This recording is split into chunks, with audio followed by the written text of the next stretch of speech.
Before we begin tonight's story, I want to take just a moment to ask for your support. If you're enjoying this content, using your hype points on this video helps the channel more than you possibly know. It genuinely makes a difference in reaching new listeners. If you're tuning in on Spotify, leaving a review also helps out tremendously. And if you feel like it, drop a comment letting me know what time it is where you are and where in the world you're listening from.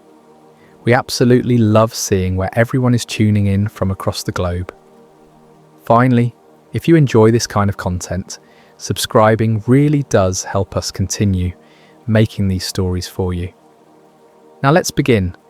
There are encounters that arrive in blazing light, descending from the heavens with undeniable force. Ships hovering over cities, beings stepping from crafts into clearings, moments that shatter reality and demand acknowledgement. This is not that kind of story. This is about the signal that came quietly, the one that understood silence, the one that knew exactly when to appear and, more importantly, when to hide. This is about the night shift nobody talks about, the data nobody was supposed to notice, and the growing certainty that observation itself might be the only form of contact we were ever meant to have. Because not all encounters arrive in the sky, some arrive through data. Chapter 1. A routine. Anomaly. The surveillance data processing facility outside Tonopah, Nevada, was designed with a singular purpose: to be unremarkable. The building itself looked like a standard industrial warehouse from the highway, complete with faded paint and a gravel parking lot that suggested decades of benign neglect. The only hint of its actual function was the fence, a 12-foot chain-link barrier topped with 3 strands of barbed wire and cameras positioned at precise intervals. Inside, the work was equally designed to fade into background noise. My name is Marcus Webb, and for 3 years, I worked the overnight data monitoring shift. Midnight to 8 in the morning, 5 nights a week. The job description made it sound technical and important. Real-time analysis of atmospheric monitoring data for anomalous patterns. In reality, it meant watching screens full of waveforms and numerical readouts, while the automated systems did the actual work. The facility processed data from various monitoring stations scattered across the southwest. Seismic sensors, atmospheric sampling equipment, radiation detectors, and electromagnetic monitoring arrays. Most of it fed into national databases that tracked everything from weapons testing to geological activity. My job was to babysit the pipeline and flag anything the automated filters might miss. They designed the work to be boring. Most nights, nothing happened. The first anomaly appeared on a Tuesday in late September. The timestamp read 0247 when I noticed the irregularity in the electromagnetic monitoring feed from Station Delta 7, a remote installation about 40 miles northwest of the facility. It was subtle, a spike in the lower radio frequencies, slightly outside the expected range, but well within normal variance. The kind of thing that could be atmospheric interference, a passing aircraft, or a hiccup in the equipment itself. The automated system logged it, but didn't flag it. No alarms, no alerts. I watched the waveform for about 90 seconds. The spike held steady, then dropped back to baseline as smoothly as it had appeared. Total duration, approximately 3 minutes. I made a note in my shift log. 0247, Delta 7 EM spike. Probable atmospheric interference. Then I returned to the crossword puzzle I'd been working on. No urgency, no fear, just a note. The rest of the shift passed in the usual silence. The building's climate control system hummed its constant background drone. Somewhere in the mechanical room, a fan bearing made its familiar rhythmic squeak through the reinforced windows. I could see nothing but darkness and the distant glow of Henderson on the horizon. I went home at 8, slept through the afternoon, and returned that night expecting more of the same. For the next week, the feeds remained unremarkable. I settled back into the rhythm of the work. Arrive, check the previous shift's logs, monitor the screens, fill the empty hours with podcasts and reading. The facility employed 6 overnight monitors across different shifts. We rarely saw each other, communicating mainly through handwritten notes and the digital shift logs. On the following Wednesday, 10 days after the initial spike, it happened again. 0241. Station Delta 7. Same frequency range, same smooth onset and decline, same approximate 3-minute duration. I leaned closer to my monitor, pulling up the detailed spectrographic analysis. The signature was nearly identical to the first occurrence. Not exactly the same. There were minor variations in amplitude, but the overall shape of the event matched with unusual precision. Natural interference doesn't repeat like that. Weather patterns, solar activity, atmospheric conditions, they create similar effects, but never with this kind of consistency. Each occurrence of natural phenomena has its own character, its own irregularities. This looked more like a recording being played twice. I pulled up the archived data from the first spike and placed the two events side by side. The correlation was remarkable. Whoever reviewed this data later might dismiss it as the same type of interference recurring under similar conditions. But the similarity troubled me. I expanded my search, pulling data from the surrounding stations. Delta 5 and Delta 9, the nearest installations to Delta 7, showed nothing unusual during either event. Whatever generated the signal was localized, affecting only one monitoring point. For the first time, I felt a whisper of unease. I updated my log. 0241, Delta 7 EM spike, similar to event from 10 days prior. Signature correlation approximately 95%. Recommend equipment diagnostic. The night continued. The screens scrolled their endless data. The building maintained its mechanical breathing. But I kept glancing back at those two waveforms, wondering what I was actually seeing. Chapter 2. The Return. Over the following month, the signal appeared 6 more times, always at Station Delta 7, always in the early morning hours, between 2 and 3, always with that same smooth onset, 3-minute duration and clean decline. Each appearance showed minor variations, amplitude fluctuations, slight frequency drift, but the fundamental signature remained consistent. More importantly, the variations themselves seemed purposeful. The signal wasn't degrading or strengthening. It was adjusting. I began documenting each occurrence with increased detail, noting not just the basic parameters, but also the subtle differences between events. The frequency would shift slightly higher or lower. The amplitude would pulse in different patterns. The timing between appearances gradually shortened from 10 days to 8, then to 6. The signal was learning, or testing, or both. I submitted equipment diagnostic requests after the third occurrence. The response came back clean, all systems functioning within normal parameters. I submitted a formal report after the fifth occurrence, detailing the pattern and requesting analysis. The report was acknowledged, filed, and never mentioned again. The system was designed to handle anomalies that broke clear thresholds. This signal was too subtle, too brief, too technically unremarkable to trigger the bureaucratic machinery that might investigate it seriously. On November 12th, during the 8th occurrence, I tried something different. When the signal appeared at 0233, I immediately activated the high-resolution recording mode for Delta 7, capturing data at 10 times the normal sampling rate. The The system usually reserved this mode for confirmed events, meteor strikes, seismic activity, weapons tests.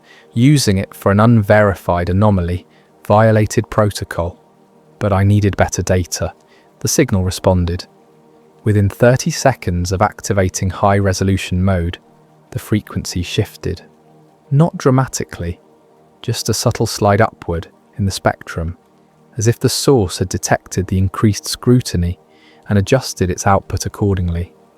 I sat frozen, watching the real-time spectrograph.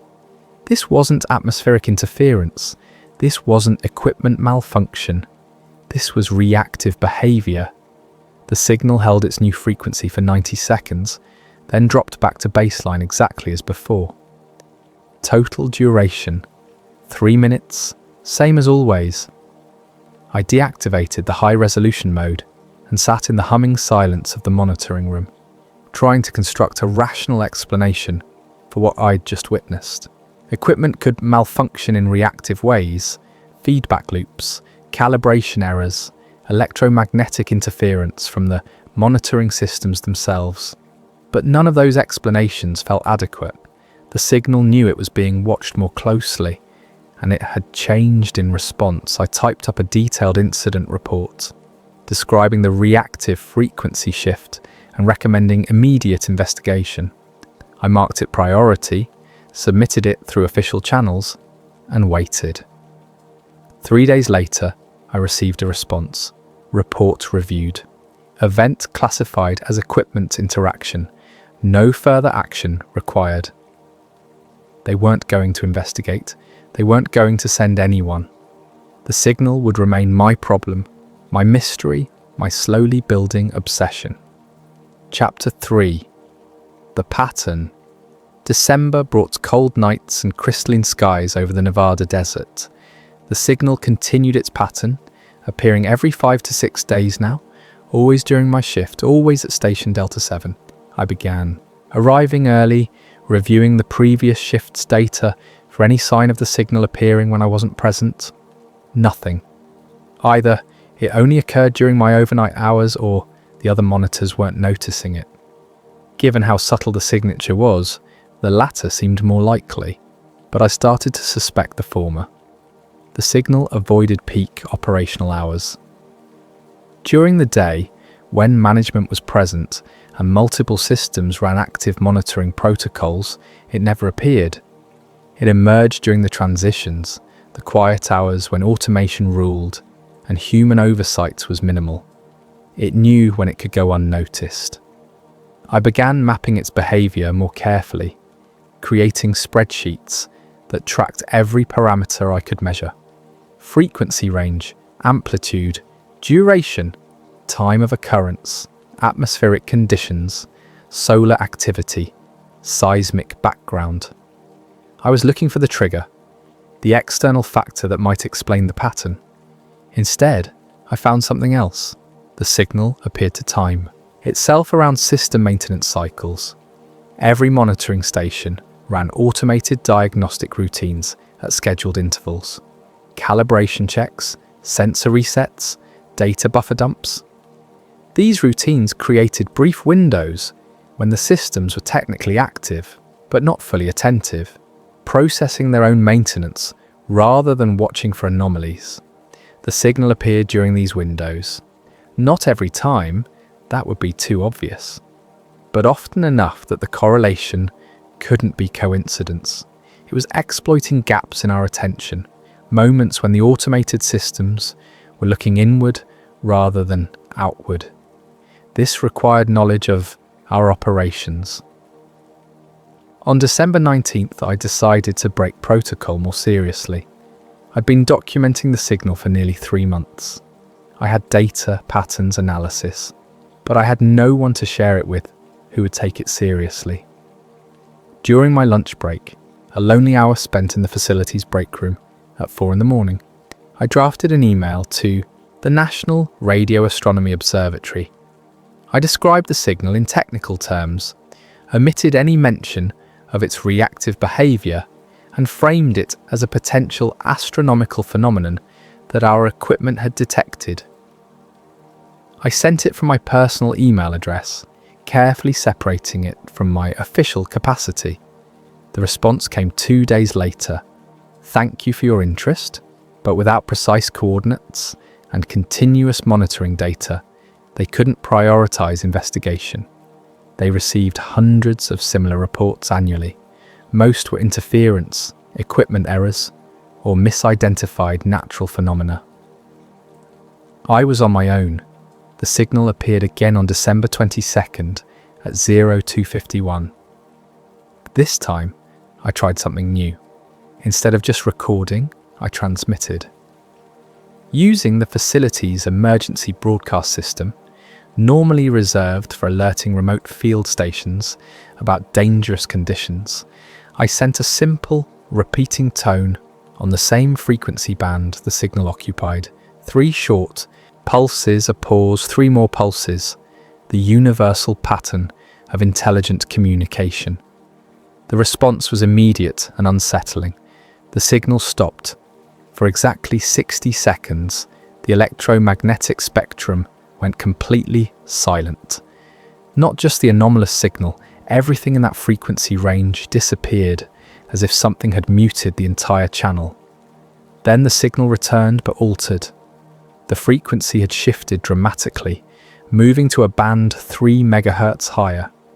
The amplitude had doubled, and the waveform had changed from a smooth curve to a complex, modulated pattern.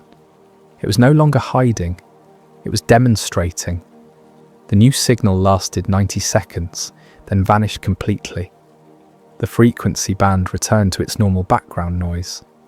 I sat motionless, my heart hammering in my chest, understanding with absolute certainty that I had just made contact with something intelligent, something that had been carefully calibrating its presence to remain beneath notice, something that, when directly addressed, could no longer pretend to be interference.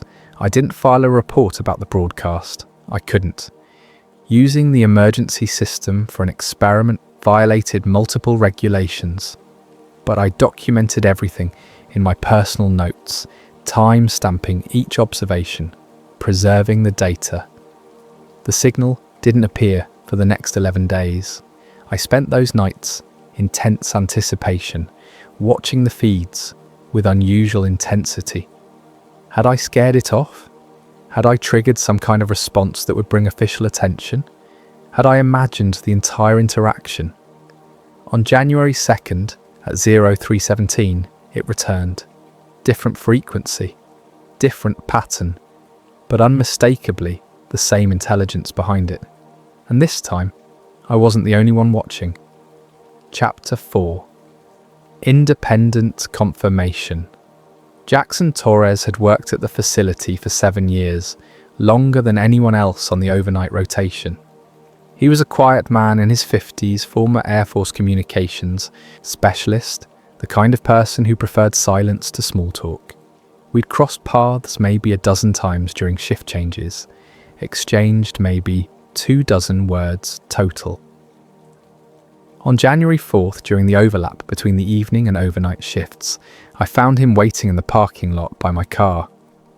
The desert night was cold enough to show his breath as he approached. "Got a minute?" he asked. We walked to the edge of the parking lot, away from the building's exterior cameras. "You've been seeing it too," he said. Not a question. I felt my pulse quicken. "Seeing what?" "Delta 7, the signal."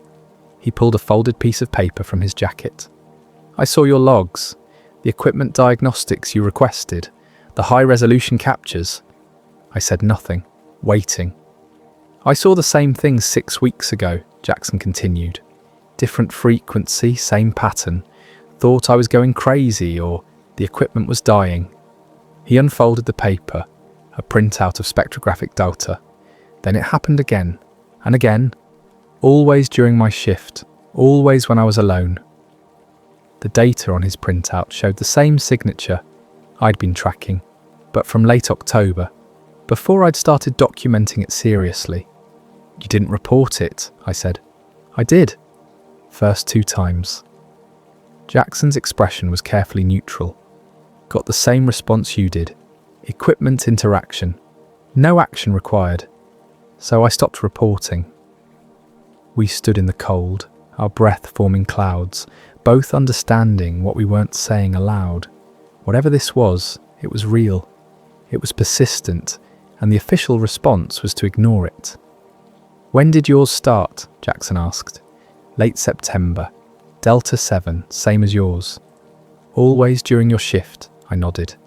Jackson was quiet for a long moment, his gaze distant. "I think it's learning our schedules, the monitoring patterns. Who's paying attention? Or it's learning how to be seen only by specific people," I said. "People who won't escalate effectively." The implication settled between us.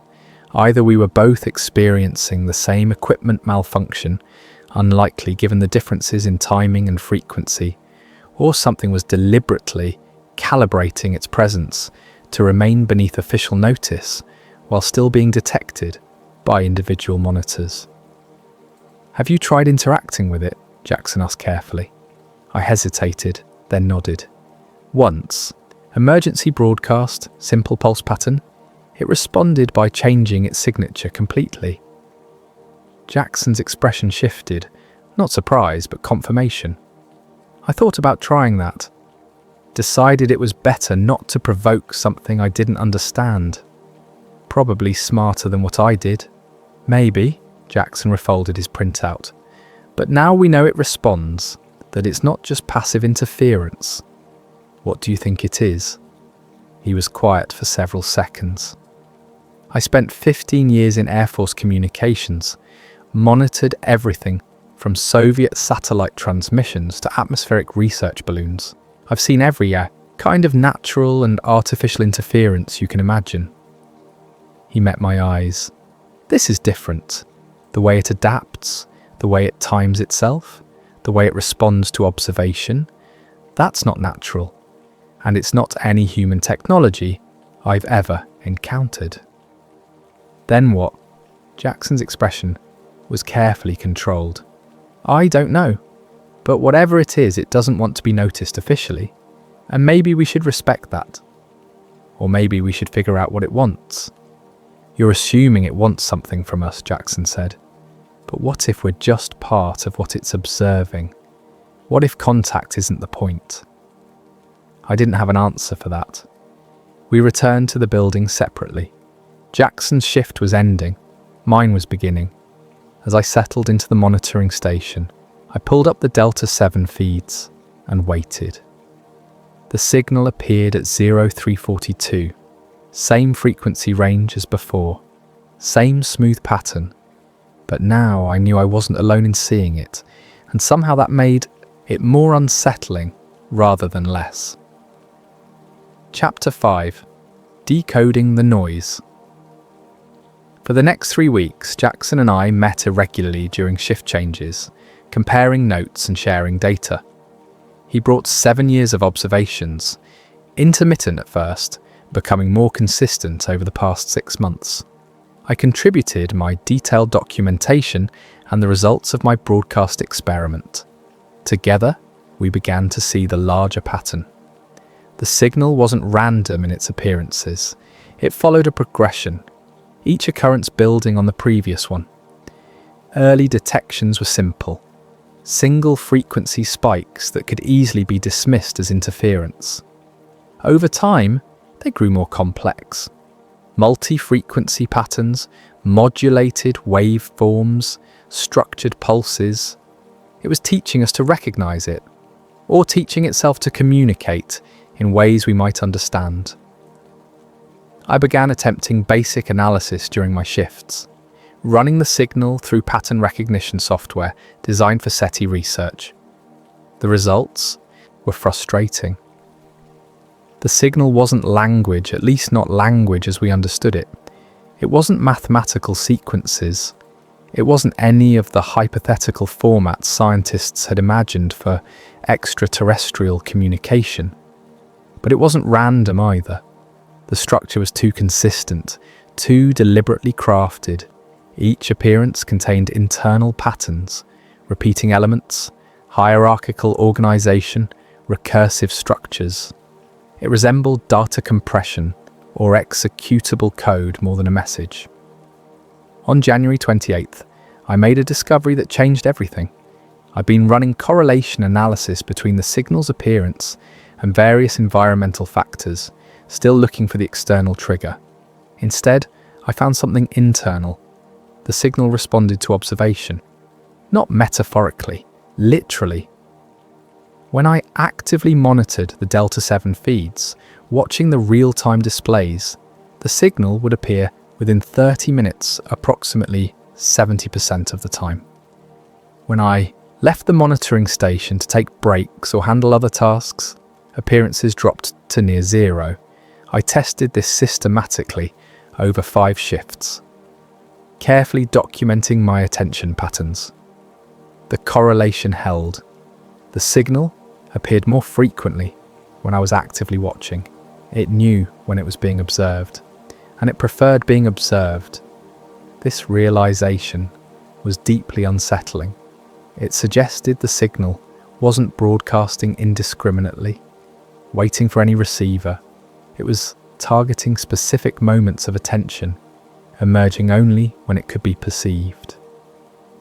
I shared this finding with Jackson during our next meeting. He'd noticed something similar, but hadn't quantified it. "It's like quantum mechanics," he said. "The act of observation affects the observed." "Or it's aware of us individually," I replied, "responding to our attention as a form of interaction." Either way, it implies intelligence, awareness. We were both quiet, considering the implications. "Have you noticed the physical effects?" Jackson asked finally. I looked at him sharply. "What physical effects?" "After strong appearances when the signal peaks." He seemed reluctant to continue. "Equipment behaves strangely. Nothing that triggers alarms, but small things. Clocks drift, sound feels different, like the environment itself is slightly off." I'd noticed the clock issue. Had reset my watch twice in the past month, but I'd attributed it to battery problems. "How much drift?" I asked. "Seconds, maybe a minute at most, but consistent, always running slow after a strong signal." "Localized time dilation?" Jackson shrugged. "Or something affecting our perception of time, or equipment malfunction. Take your pick." Over the next week, I paid careful attention to these secondary effects. Jackson was right. After particularly strong signal appearances, subtle changes rippled through the facility. Digital clocks would be off by 30 to 60 seconds. Audio sounded slightly muted, as if the air itself had become denser. Distances seemed subtly wrong. The walk from the monitoring room to the break room felt longer, though measuring it showed no actual difference. Everything remained technically functional. No alarms triggered, no systems failed, but the world felt subtly wrong. On February 7th at 0324, the strongest signal yet appeared. The amplitude was triple anything I'd recorded before. The frequency range expanded, spanning nearly 10 megahertz. The pattern was extraordinarily complex, layered waveforms that suggested multiple, simultaneous transmissions, and then I experienced the encounter. Chapter 6. The Missed Alert. The signal lasted 7 minutes that night, more than twice its usual duration. I recorded everything, watching the spectrograph display patterns of stunning complexity. Whatever was transmitting was demonstrating capability, showing us the full range of what it could do. When it ended, I immediately began compiling a comprehensive report, 3 months of data, pattern analysis, Jackson's corroborating observations, the reactive behavior, the physical effects, everything. I submitted it through official channels at 0513, marked urgent, requesting immediate analysis and possible escalation to, I wasn't even sure who, whatever authority handled unexplained electromagnetic phenomena. The automated acknowledgement came back within seconds. Report received. Case number assigned. Analysis pending. I waited through the rest of my shift, expecting a call, an email, some kind of human response to what I'd documented. Nothing came. I returned the next night to find my report had been processed. The case was marked resolved with a brief note. Analysis completed. Phenomenon consistent with ionospheric reflection of distant commercial radio transmissions. No anomalous activity detected. Case closed. They'd looked at 3 months of careful documentation and dismissed it in less than 24 hours. I pulled up the analysis report. It was clearly automated, a template filled with generic explanations. No human had actually examined the data. The system had scanned for keywords, matched against known phenomena, and auto-generated a closure. The bureaucracy was designed to process genuine anomalies, but only if they exceeded certain clear thresholds. What I documented was too subtle, too strange, too far outside normal categories. The system literally couldn't process it, so it defaulted to the closest match and closed the case. I sat staring at the screen, understanding with absolute clarity. The system was designed to dismiss anomalies that did not break explicit rules. The signal was exploiting this intentionally. It remained beneath alarm thresholds, avoided triggering automatic alerts, manifested in ways that appeared technically possible through natural phenomena. It was calibrated perfectly to be detectable, but not officially significant. I felt a wave of frustration, followed by a strange kind of respect. Whatever intelligence was behind this signal, it understood our systems better than we did. It had studied our bureaucratic blind spots and positioned itself precisely within them. That night, the signal appeared again. Watching it, I felt different than before. This wasn't an unknown phenomenon I was documenting. This was a deliberate communication from something that had learned our language, not our words, but our attention patterns, our protocols, our institutional limitations. It had studied us thoroughly, and now it was ready for the next phase. Chapter 7. The Physical Effect. The first unmistakable physical effect occurred on February 14th. The signal appeared at 0258, strong and complex as it had been a week earlier. I was monitoring as usual, documenting the waveforms, when I noticed something wrong with the clock on my computer display.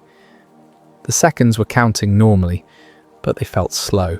Each tick seemed to take longer than it should. I checked my watch, an old mechanical timepiece my father had given me, and compared it to the computer. They were synchronized, both counting seconds at the same rate. But subjectively, time felt stretched. I stood up from my desk, intending to walk to the break room, and found the distance had changed. Not physically. When I measured it later, the corridor was exactly 47 feet, as it had always been. But walking, it felt like crossing twice that distance. My footsteps echoed strangely, as if the walls were farther apart than they appeared. The fluorescent lights buzzed at their normal frequency, but the sound was muted, dampened by air that seemed thicker than it should be. I returned to my desk and checked the signal. Still transmitting, still complex and strong. Then I noticed something else. Shadows were falling wrong. The overhead lights cast shadows directly downward, as they always had, but the shadows themselves seemed deeper, darker, as if the light wasn't penetrating quite as far as it should. I held my hand under the desk lamp and watched my shadow on the wall. It was there, properly positioned, but somehow more substantial than normal. The signal peaked at 0312, then began its usual decline. As the amplitude dropped, the physical effects normalized. Time regained its normal pace. Distances felt correct again. Shadows returned to their usual translucency. By 0320, everything was back to normal. Everything except my certainty that I'd just experienced something impossible.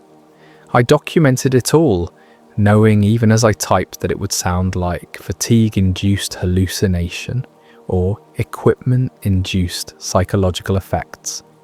How do you prove that time felt wrong, that space felt compressed, that shadows were too dark? Jackson confirmed similar experiences during our next meeting. It's like reality gets thicker, he said. The air, the space, even thought feels slower, but only during the strong signals. Any idea what could cause that? He shook his head. Nothing natural. Gravity can affect time, but we'd need a massive object nearby. Electromagnetic fields can affect perception, but not like this. This feels more fundamental. Over the following weeks, these effects became more pronounced during signal events. Equipment would function normally, all readings within parameters, but the subjective experience of the monitoring room would change. Sound would muffle, light would dim without actually becoming darker. Temperature would feel wrong without the thermometer changing. And always, time would stretch. I began keeping 2 clocks during my shifts, my mechanical watch and my phone. After strong signal events, they would diverge by 30 to 90 seconds. My phone, connected to network time servers, running slow compared to my mechanical timepiece. Something was affecting digital timekeeping specifically, or affecting the fundamental relationship between electromagnetic systems and time itself. On March 3rd, during a particularly intense signal event, I experienced something new. Chapter 8. The encounter without seeing.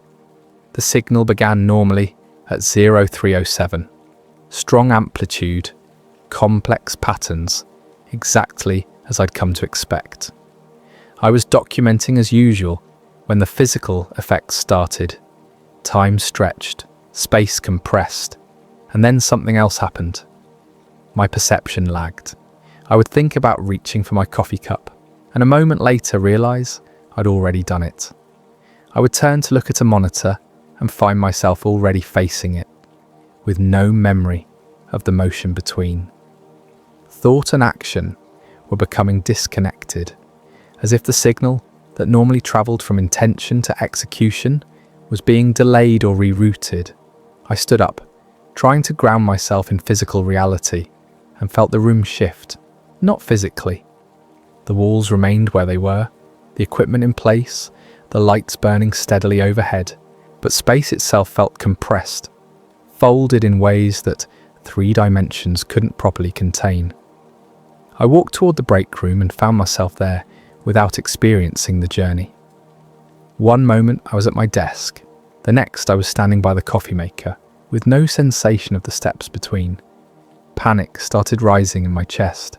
This was beyond perception effects. This was reality itself becoming unreliable. I turned to head back to my desk and stopped. There was something in the monitoring room, not visible, not audible, not detectable by any sense I could name, but it was there with absolute certainty. Presence, pure, undeniable presence. I stood frozen in the doorway, every instinct screaming that I was not alone. The monitoring room, familiar after 3 years of overnight shifts, felt occupied by something vast, something that existed in more dimensions than I could perceive, pressing against the limited 3-dimensional space we called reality. It wasn't threatening, it wasn't communicating, it was simply there, observing, processing, existing in a way that my brain struggled to categorize. I don't know how long I stood there. Time had become meaningless. Could have been seconds, could have been minutes. Then it was gone. The presence lifted as smoothly as it had arrived. Space resumed its normal dimensions. Time reacquired its familiar flow. I found myself back at my desk, with no clear memory of returning, my hands on the keyboard, the monitoring screens showing normal background levels. The signal had ended. I checked my watch against my phone. Divergence, 2 minutes and 37 seconds. I checked the timestamp on my last log entry, 0309. My mechanical watch read 0321. I had lost 12 minutes, or experienced 12 minutes in a compressed time frame, or something else entirely that human language lacked words to describe. I sat shaking, understanding with perfect clarity that I'd just experienced an encounter, not communication, not contact in any conventional sense, simply the proximity of something so fundamentally different from human consciousness that our overlap created distortions in the basic fabric of perceived reality. There was no visible entity, no communication, just the certainty of presence.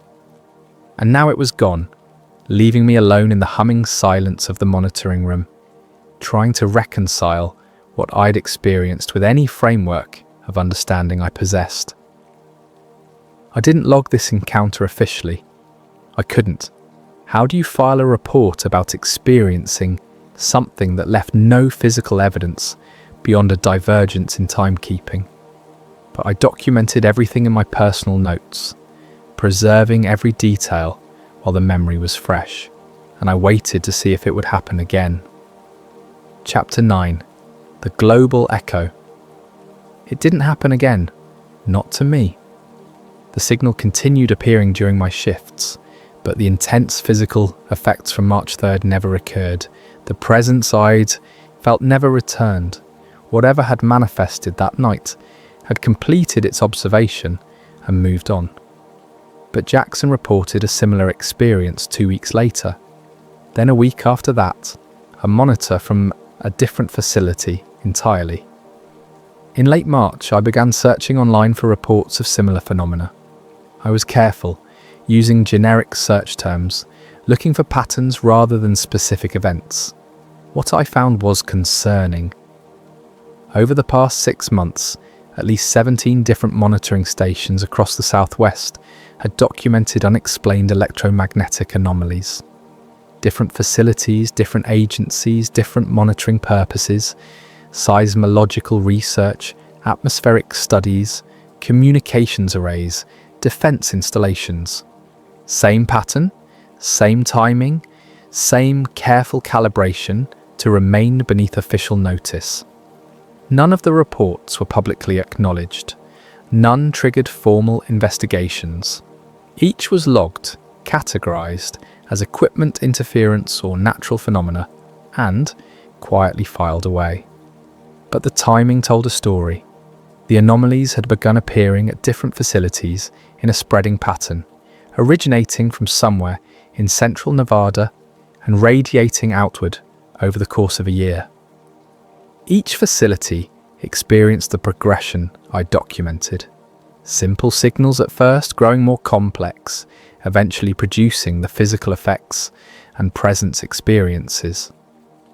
Something was methodically visiting monitoring stations across the region, interacting with them one by one, learning from each encounter before moving to the next. We weren't the target of contact. We were part of a much larger survey. On April 9th, Jackson found me in the parking lot again, his expression grim. "They're shutting down Delta 7, he said, without preamble. I felt my stomach drop. What? Scheduled for decommission in 2 weeks, budget reallocation. The official reason is redundancy. Delta 5 and Delta 9 supposedly provide sufficient coverage. He handed me a printout of the official notice, but the timing is interesting. I scanned the document. Standard bureaucratic language, nothing suggesting the real reason. They know, I said quietly. Maybe. Or maybe Delta 7 has served its purpose. The signal hasn't appeared there in 11 days. He was right. I'd noticed the absence but had attributed it to random variation in the pattern. It's moved on, Jackson continued. Whatever it was studying at Delta 7, it's finished, and now they're closing the station. To hide the evidence? Or because there's nothing left to monitor? Jackson's expression was carefully neutral. I've been tracking the pattern across facilities. Every station that's experienced sustained contact goes offline within 6 months. sometimes decommissioned, sometimes relocated, sometimes just quietly shut down with minimal explanation. Someone knows what's happening. Someone knows something is happening, Jackson corrected, but I don't think they understand it any better than we do. The response is institutional. Close potential security risks, eliminate anomalies from the data stream, maintain plausible deniability. I looked out across the desert, watching heat shimmer rise from the dark earth under the moonlight. So what do? We keep watching, Jackson said.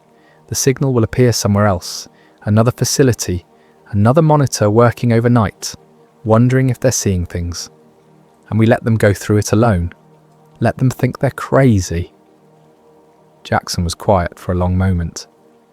I don't know what else we can do. This thing, whatever it is, doesn't want direct contact. It's not here to communicate. It's here to observe, to map, to study. We're part of the environment it's cataloguing. Then what was the point of the encounter? The presence? Maybe checking if we could perceive it, testing the limits of human awareness. Jackson met my eyes. Maybe just confirming we're not what it's looking for. The thought settled like ice in my stomach.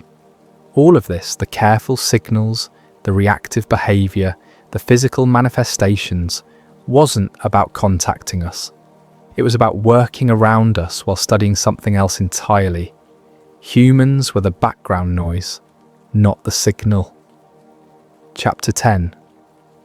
The Theory. My last shift at the Tonopah facility was on April 28th. The next day I was transferring to a different position. Daytime work, better hours, fewer questions about what I did alone all night. I spent that final overnight shift reviewing everything I documented over the past 7 months.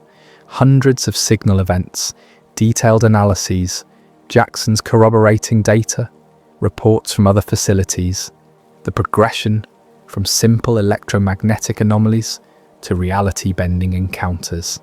And I formed a restrained hypothesis. The intelligence behind the signal wasn't exploring. It wasn't invading. It wasn't attempting contact in any conventional sense. It was mapping reactions. Every appearance of the signal was a probe, testing how our monitoring systems responded, how human attention worked, how the fabric of local space-time could be manipulated without triggering catastrophic effects or official alarm. We were part of the environment it was cataloguing, no different from the electromagnetic spectrum, the geological substrate, the atmospheric composition. Interesting, perhaps, worth studying, but not the focus. The focus was Earth itself, or something about Earth's properties that we couldn't perceive. The signals weren't messages, they were tools, instruments being calibrated to measure or manipulate something beyond our awareness. The physical effects, time dilation, spatial compression, the sensation of presence, were side effects of the measurement process. Like ripples from a stone dropped in water, affecting the surface while probing the depths. And the most unsettling realization, observation itself might be the only interaction we were capable of. Whatever this intelligence was, it existed or operated in dimensions we couldn't directly perceive. The signals were its interface with our limited three-dimensional reality, the absolute minimum presence required to accomplish its actual purpose. We weren't ignored because we were irrelevant. We were bypassed because we were insufficient. The signal had learned everything it needed to know about human perception, about our monitoring systems, about the bureaucratic structures that governed our institutions. It had catalogued our attention patterns, our limitations, our blind spots. And now it could work undetected, conducting whatever survey or study or operation it had actually come here to perform. The encounters would continue, I was certain of that. Other facilities, other monitors, other people working overnight shifts would see the signals and wonder if they were going crazy. Some would report it, most reports would be dismissed.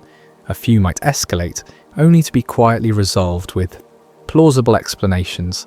And somewhere beyond our perception, beyond our instruments, beyond our capacity to interfere or even fully recognize, the actual work would continue. I submitted my final shift log at 07:45.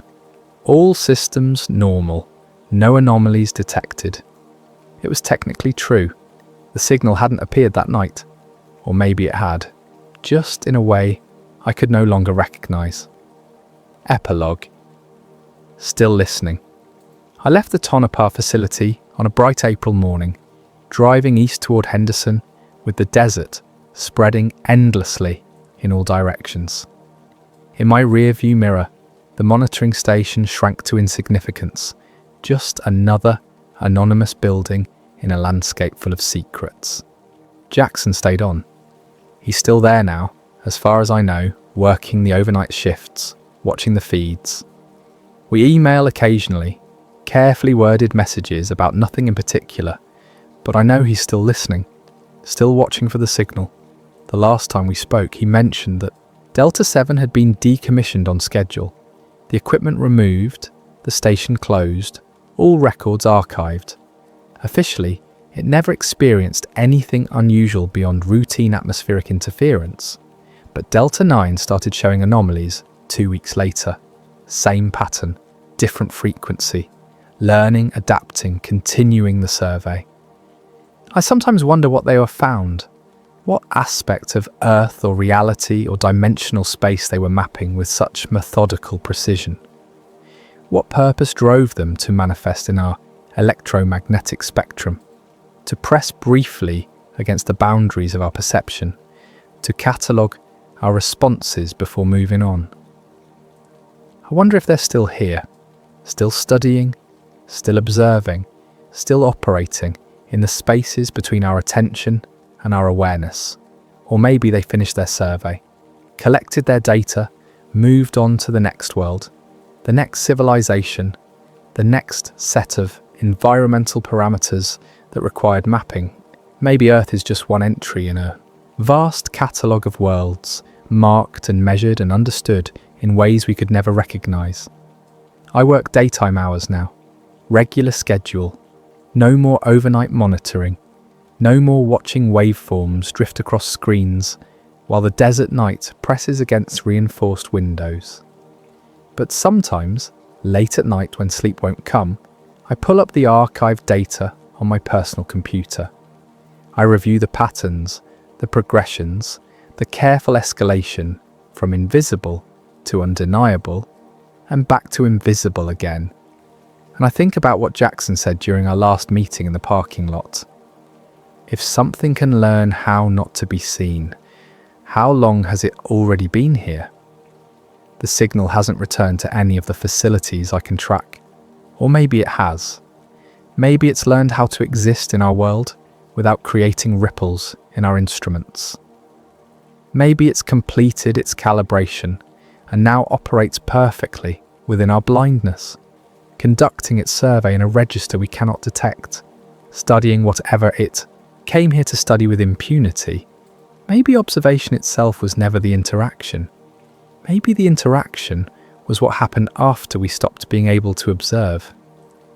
I still keep 2 clocks, my mechanical watch and my phone. I check them against each other regularly, looking for divergence, for that telltale drift that would indicate something nearby affecting digital timekeeping. They've remained synchronized, but I wonder sometimes if that means the signal is gone, or if it just means I'm no longer sensitive enough to detect its influence. If, having mapped my perceptual limits during those months in Tonopah, it now knows exactly how to manifest without disturbing them. The night shift goes on at facilities across the southwest. Different monitors watch different screens, logging routine anomalies, filing standard reports.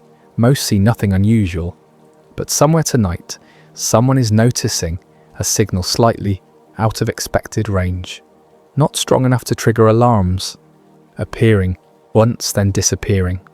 They're logging it as interference, no urgency, no fear, just a note.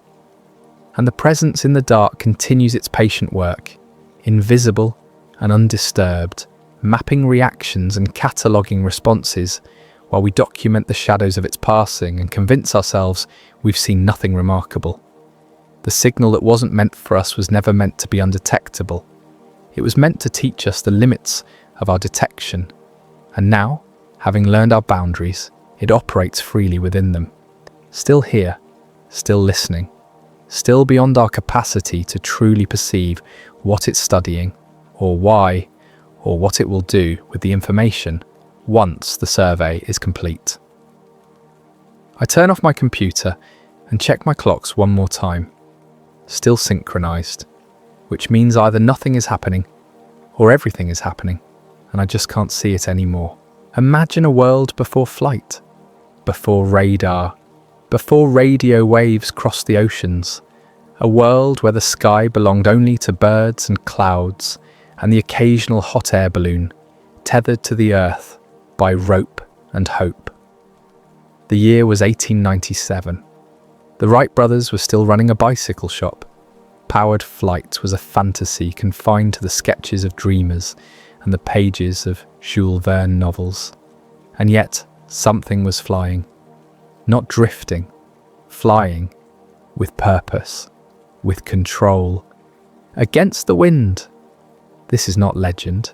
This is not folklore passed down through generations until truth became myth.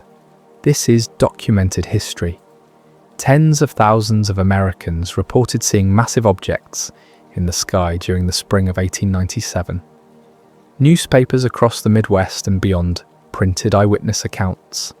Telegraph operators relayed messages from town to town, each one describing the same impossible thing.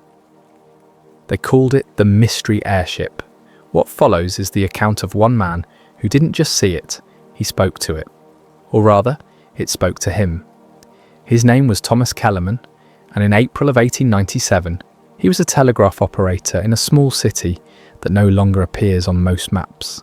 He wrote this account in 1932, 3 years before his death, and it was discovered in a trunk in his daughter's attic in 1978. This is his story. Chapter 1. The night the wires went silent. I had been working the late shift at the Western Union office on Meridian Street for nearly 6 years when it happened. April 14th, 1897. A Tuesday. The kind of night where the air feels heavy even though no rain is coming. The kind of night where dogs pace and horses stamp in their stables for no reason anyone can name. The office was quiet. It usually was after 9 in the evening. Most messages had been sent. Most businesses had closed. I sat at my desk with the telegraph key in front of me, the familiar brass instrument that connected our small city to the rest of the civilized world.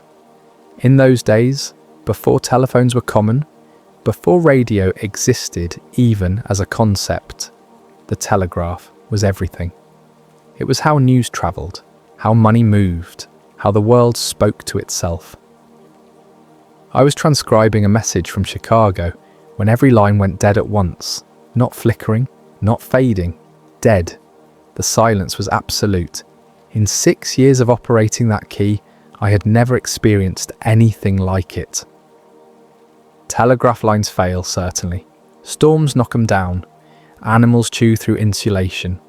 Poles fall. But it happens gradually, one line at a time, one city losing connection, while others remain.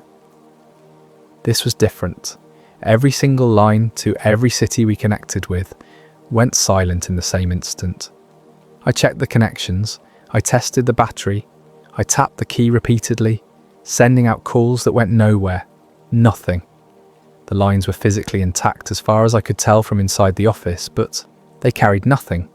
No hum, no static, just dead air. I noted the time, 9:42 in the evening. I sat there in the lamplight, waiting, because there was nothing else to do. The office felt strange in the silence. Normally there was always some background noise, the faint clicking of distant keys, the subtle vibration of signals passing through the wires even when they weren't intended for us. But now, there was nothing. It felt like the entire country had stopped breathing.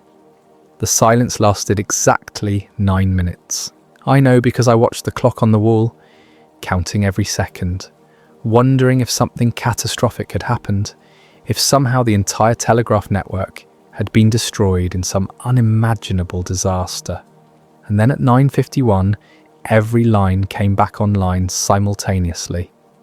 The key began clicking immediately. Message after message flooded in, all marked urgent, all from different cities within a 100-mile radius. I pulled the tape as it printed, reading the words as they appeared. From Fort Wayne, large object in sky moving south, glowing, silent, not a balloon.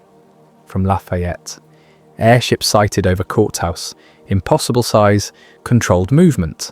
From Muncie, strange craft overhead, lights along hull, moving against wind, no sound. From Anderson, cigar-shaped vessel in sky, multiple witnesses, telegraph interference reported. They kept coming, every town, every operator, all reporting the same thing within the same 9-minute window when our lines had been dead. Something was in the sky, something large, something that moved with intention, and something that had interfered with every telegraph line in the region at exactly the same time. I stood up from my desk, my hands shaking slightly as I held the printed tape. The messages were still coming in, variations on the same theme. I walked to the front window of the office and looked out onto Meridian Street.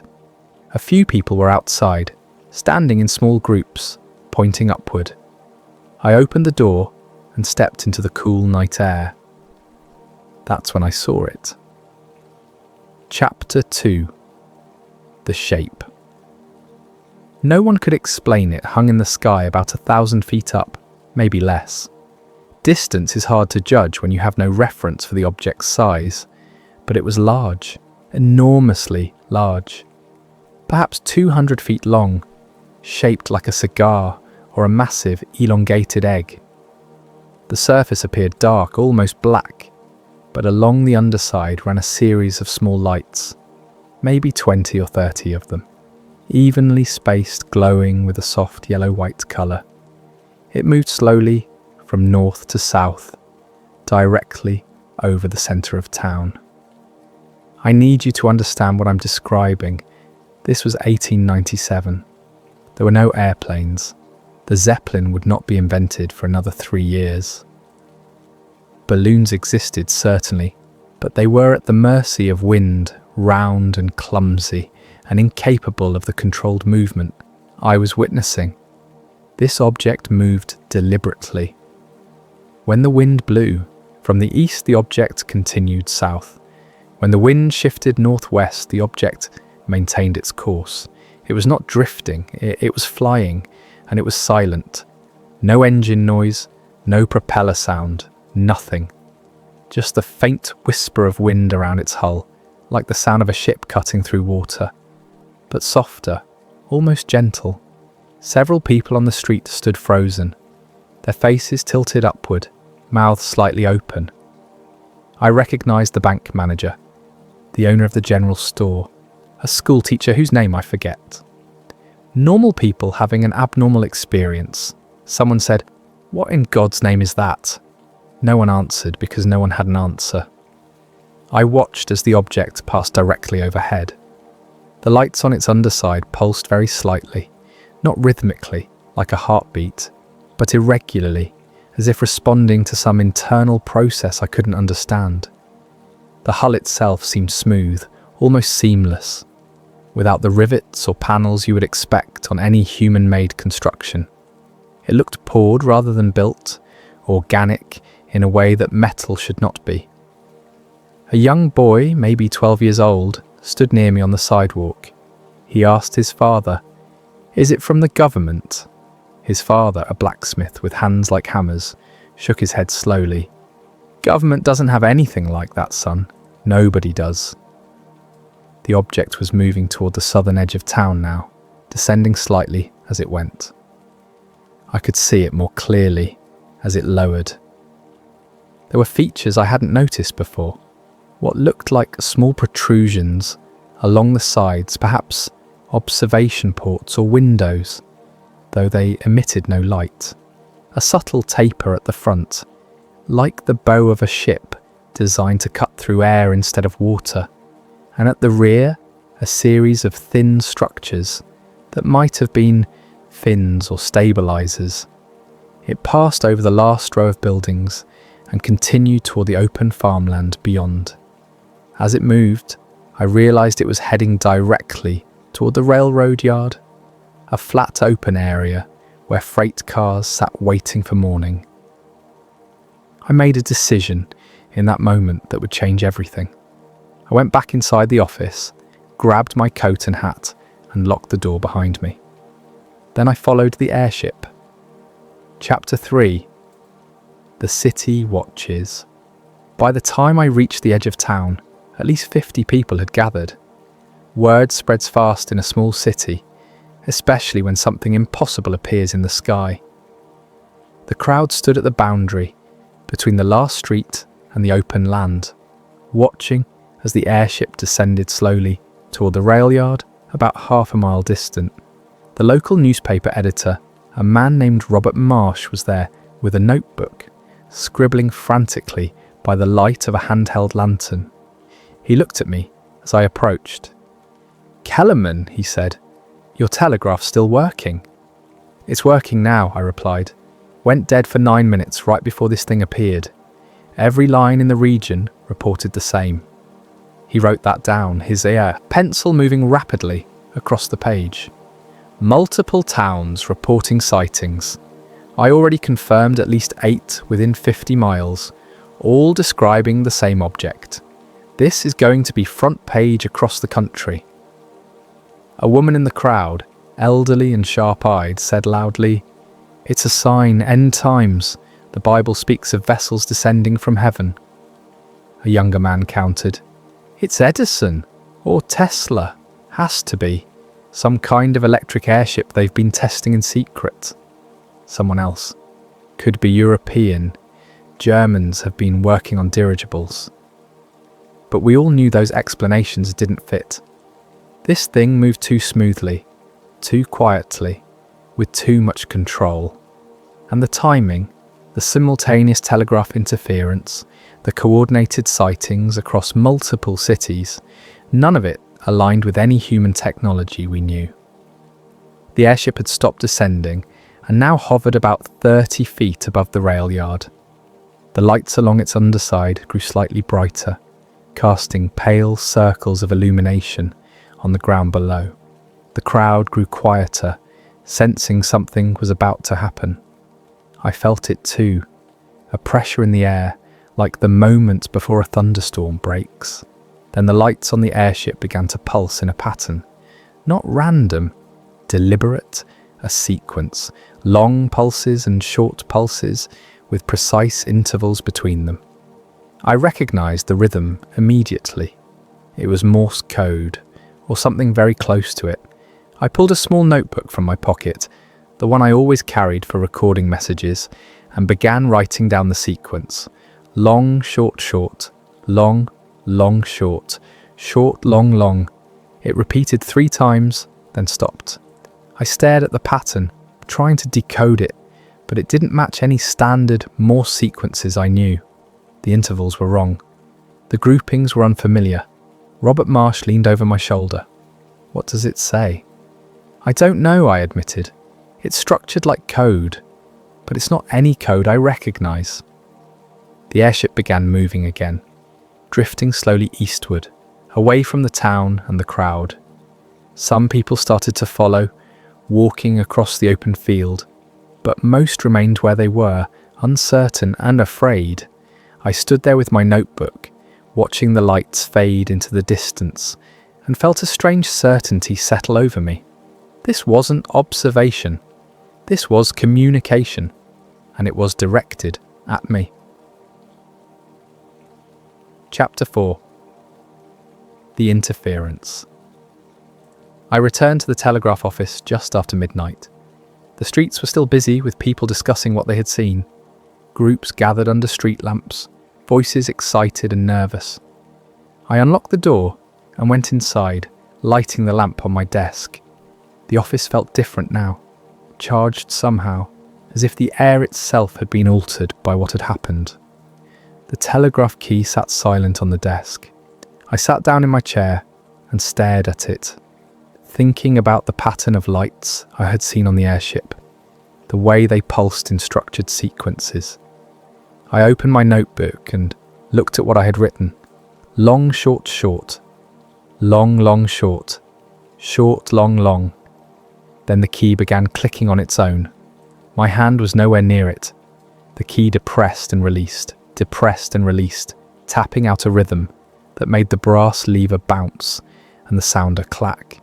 I watched, frozen, as the tape began feeding through the register, recording whatever signal was coming through the wire. But there was no signal. I could see that the line indicator showed no activity. The battery was disconnected. The key should not have been moving at all. It clicked for perhaps 30 seconds, printing a line of marks on the tape that made no sense in Morse code. Then it stopped. The office fell silent again. I pulled the tape free and held it up to the lamplight, studying the pattern. It was similar to what I had seen on the airship, but more complex, more detailed. There were subtle variations in the spacing, slight differences in the length of the marks that suggested layers of meaning I couldn't access. I set the tape down on the desk and looked out the window. The airship was no longer visible in the sky, but I had the unmistakable feeling that it was still close, still watching. The pressure in my head returned. That same sensation I had felt when the lights had pulsed in the rail yard. Not painful, but present, like someone standing just behind you in an empty room. I reached out and placed my fingers on the telegraph key. I began tapping out a simple message in standard Morse code. Who are you? The moment I finished, the key stopped vibrating under my hand. The pressure in my head intensified briefly, then vanished. I sat there in the silence, waiting for a response, but nothing came. I tried again. What do you want? Still nothing. Then I realized my mistake. I was using human language, human symbols. Whatever was on the other end of this communication understood structure and pattern, but not necessarily our specific codes. I needed to respond in the same way it had contacted me. I looked at the sequence on the tape, the pattern it had sent. I began tapping it back on the key, reproducing the rhythm as accurately as I could. Long, short, short. Long, long, short. Short, long, long. I repeated it 3 times, exactly as the airship's lights had done. The key went still under my fingers. And outside, barely visible through the window, the airship descended from the clouds directly above Meridian Street. It hung there, motionless, the lights on its underside glowing bright enough now to cast shadows on the street below. I stood up slowly, my heart hammering in my chest, and walked to the door. I opened it and stepped outside.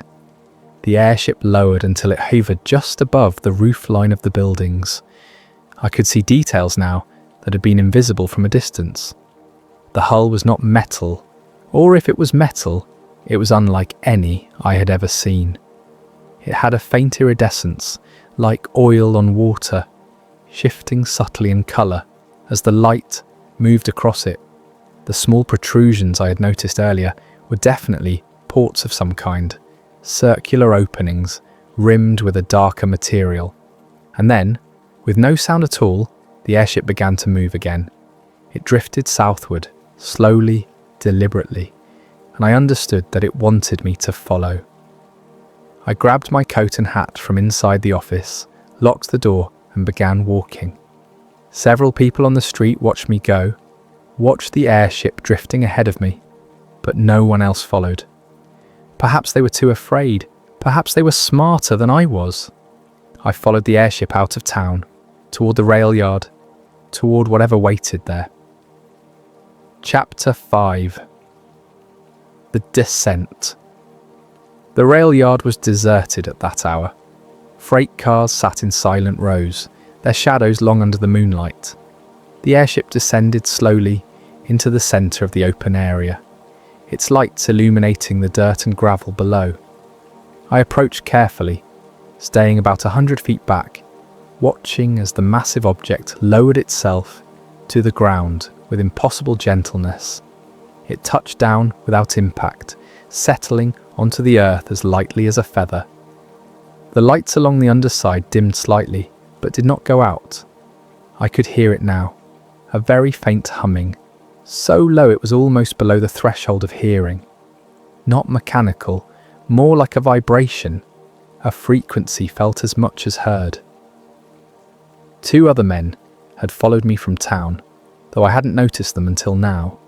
One was Robert Marsh, the newspaper editor, still clutching his notebook. The other was a farmer named William Hayes, a practical man not given to flights of fancy. We stood together at the edge of the rail yard, 3 witnesses to something none of us could explain. The airship sat there for perhaps 5 minutes, humming softly, its lights pulsing in that strange irregular rhythm. Then, with a sound like air escaping from a sealed container, a section of the hull opened. Not a door swinging on hinges.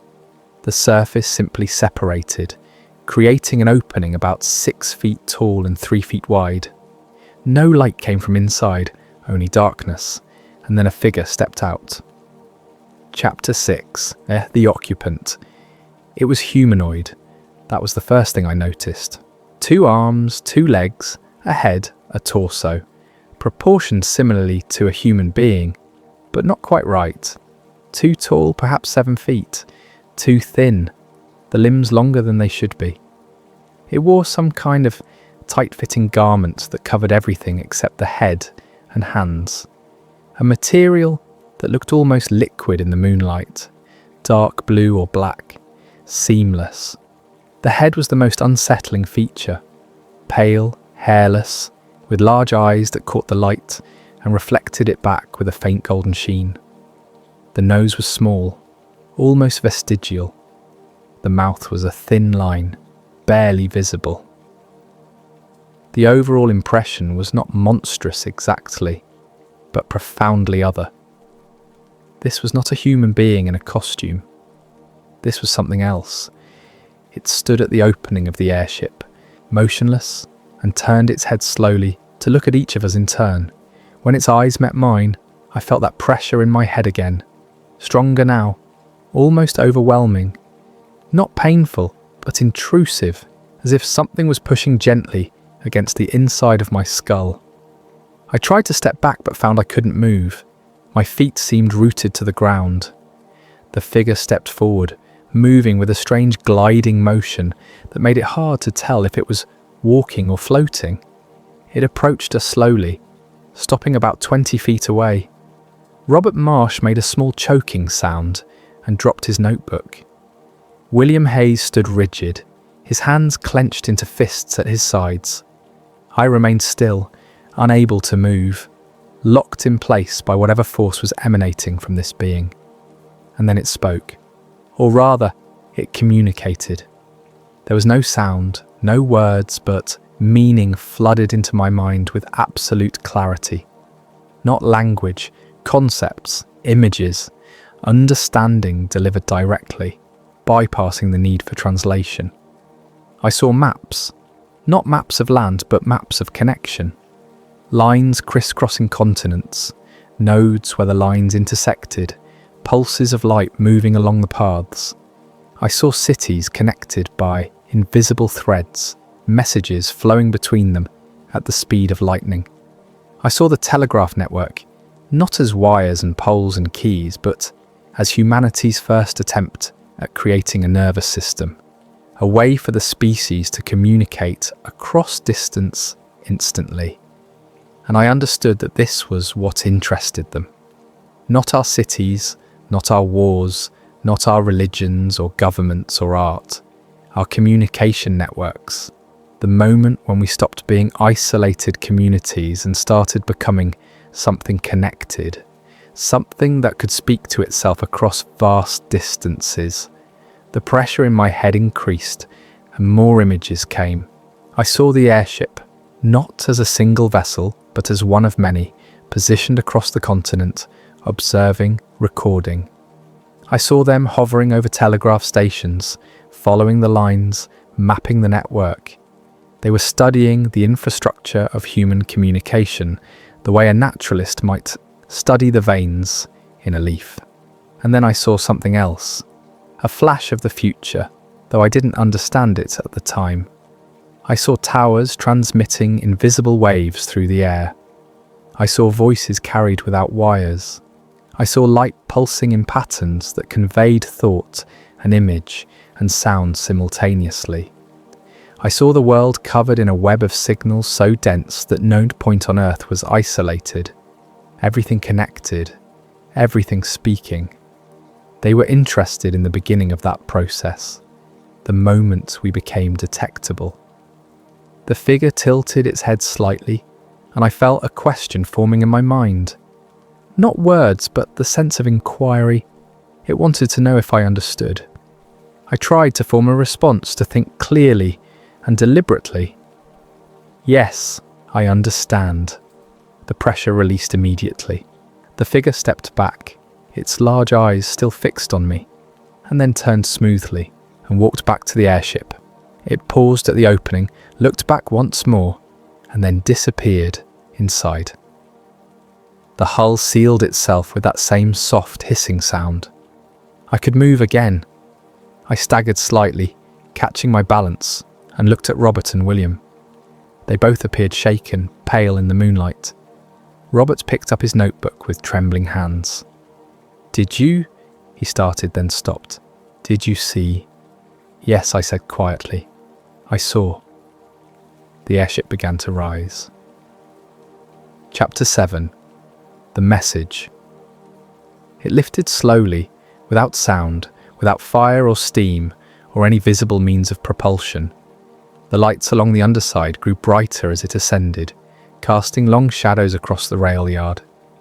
We watched it climb until it was several hundred feet up, then turned smoothly and begin moving northward, back toward the centre of town. I ran, I don't know why. Instinct, perhaps, the sense that something important was about to happen, and I needed to be at the telegraph office when it did. Robert and William followed, the three of us running through the dark streets as the airship drifted overhead.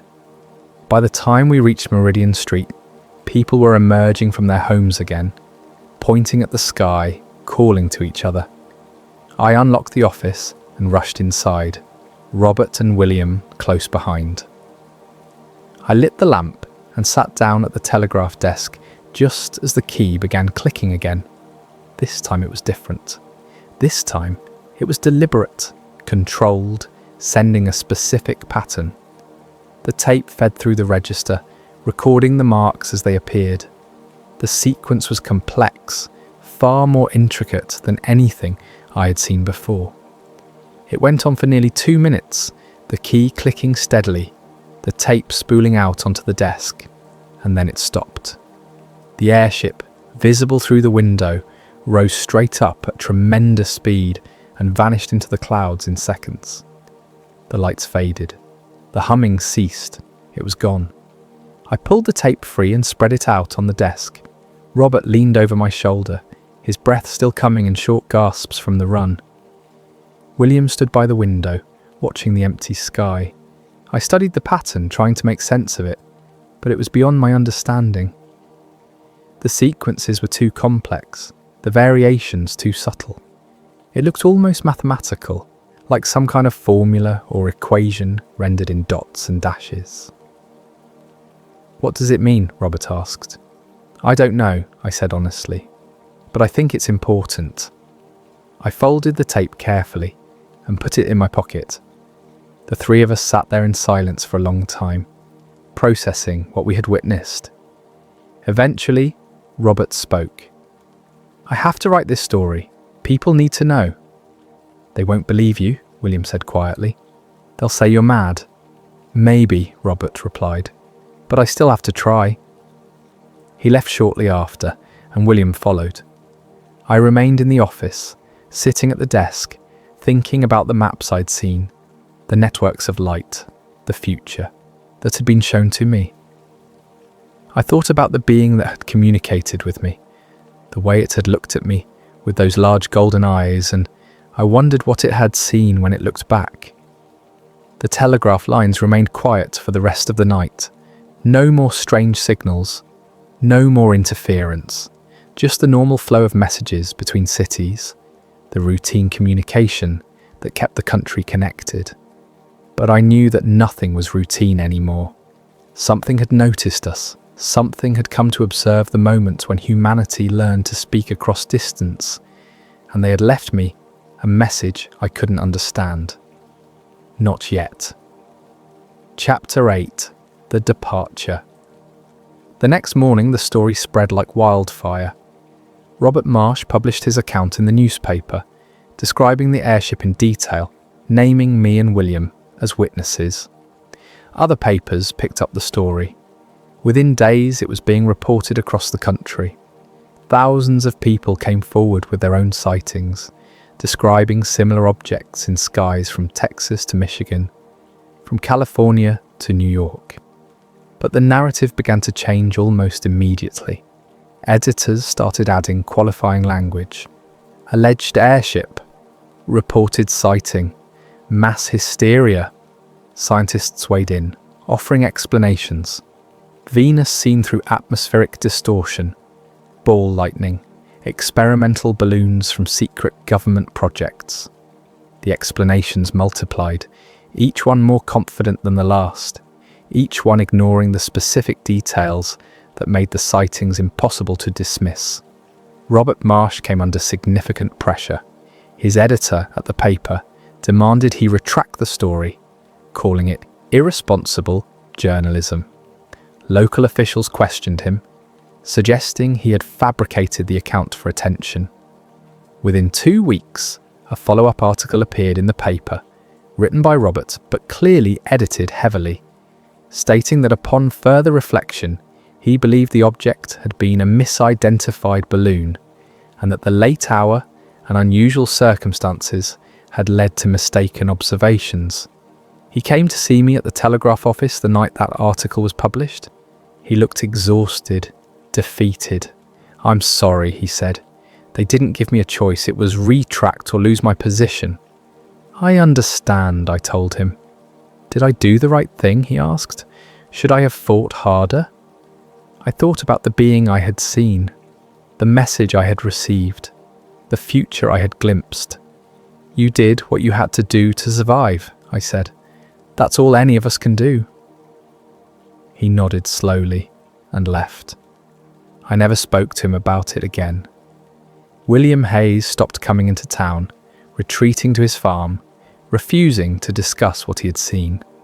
I was questioned by government officials, men in dark suits who arrived from Washington and asked the same questions over and over, their faces impassive, their voices flat. They wanted to know what I had seen, what had been communicated, whether I had the telegraph tape. I told them everything except that last part. I described the airship, the being, the images in my mind. But I said nothing about the final message, the pattern that had been sent to my telegraph key. That tape remained in my pocket, and later, hidden in a metal box in my home. The officials eventually left, seemingly satisfied that I had nothing useful to offer. The sightings continued for another month, then gradually stopped. By summer, the airship wave had faded from public consciousness, dismissed as a curious episode of mass delusion. Life returned to normal. The telegraph lines carried their routine messages. The country moved forward, unaware that it had been observed at a crucial moment in its development. But I knew, and I kept the tape, waiting for the day when I might understand what it meant. Chapter 9. The Aftermath. Years passed, the 20th century arrived. The Wright brothers achieved powered flight in 1903, and suddenly the skies that had been impossible for humans to navigate became accessible. Airplanes multiplied. The impossible became commonplace, but the airship of 1897 was forgotten, relegated to the dustbin of historical oddities, a footnote in the story of American credulity. I continued working as a telegraph operator until 1918, when I retired. I married, had children, lived a quiet life, but I never forgot that night in April of 1897. I kept the tape hidden, taking it out occasionally to study it, hoping that new developments in communication technology might give me a framework for understanding the pattern. In 1920, when commercial radio broadcasts began, I felt a shock of recognition.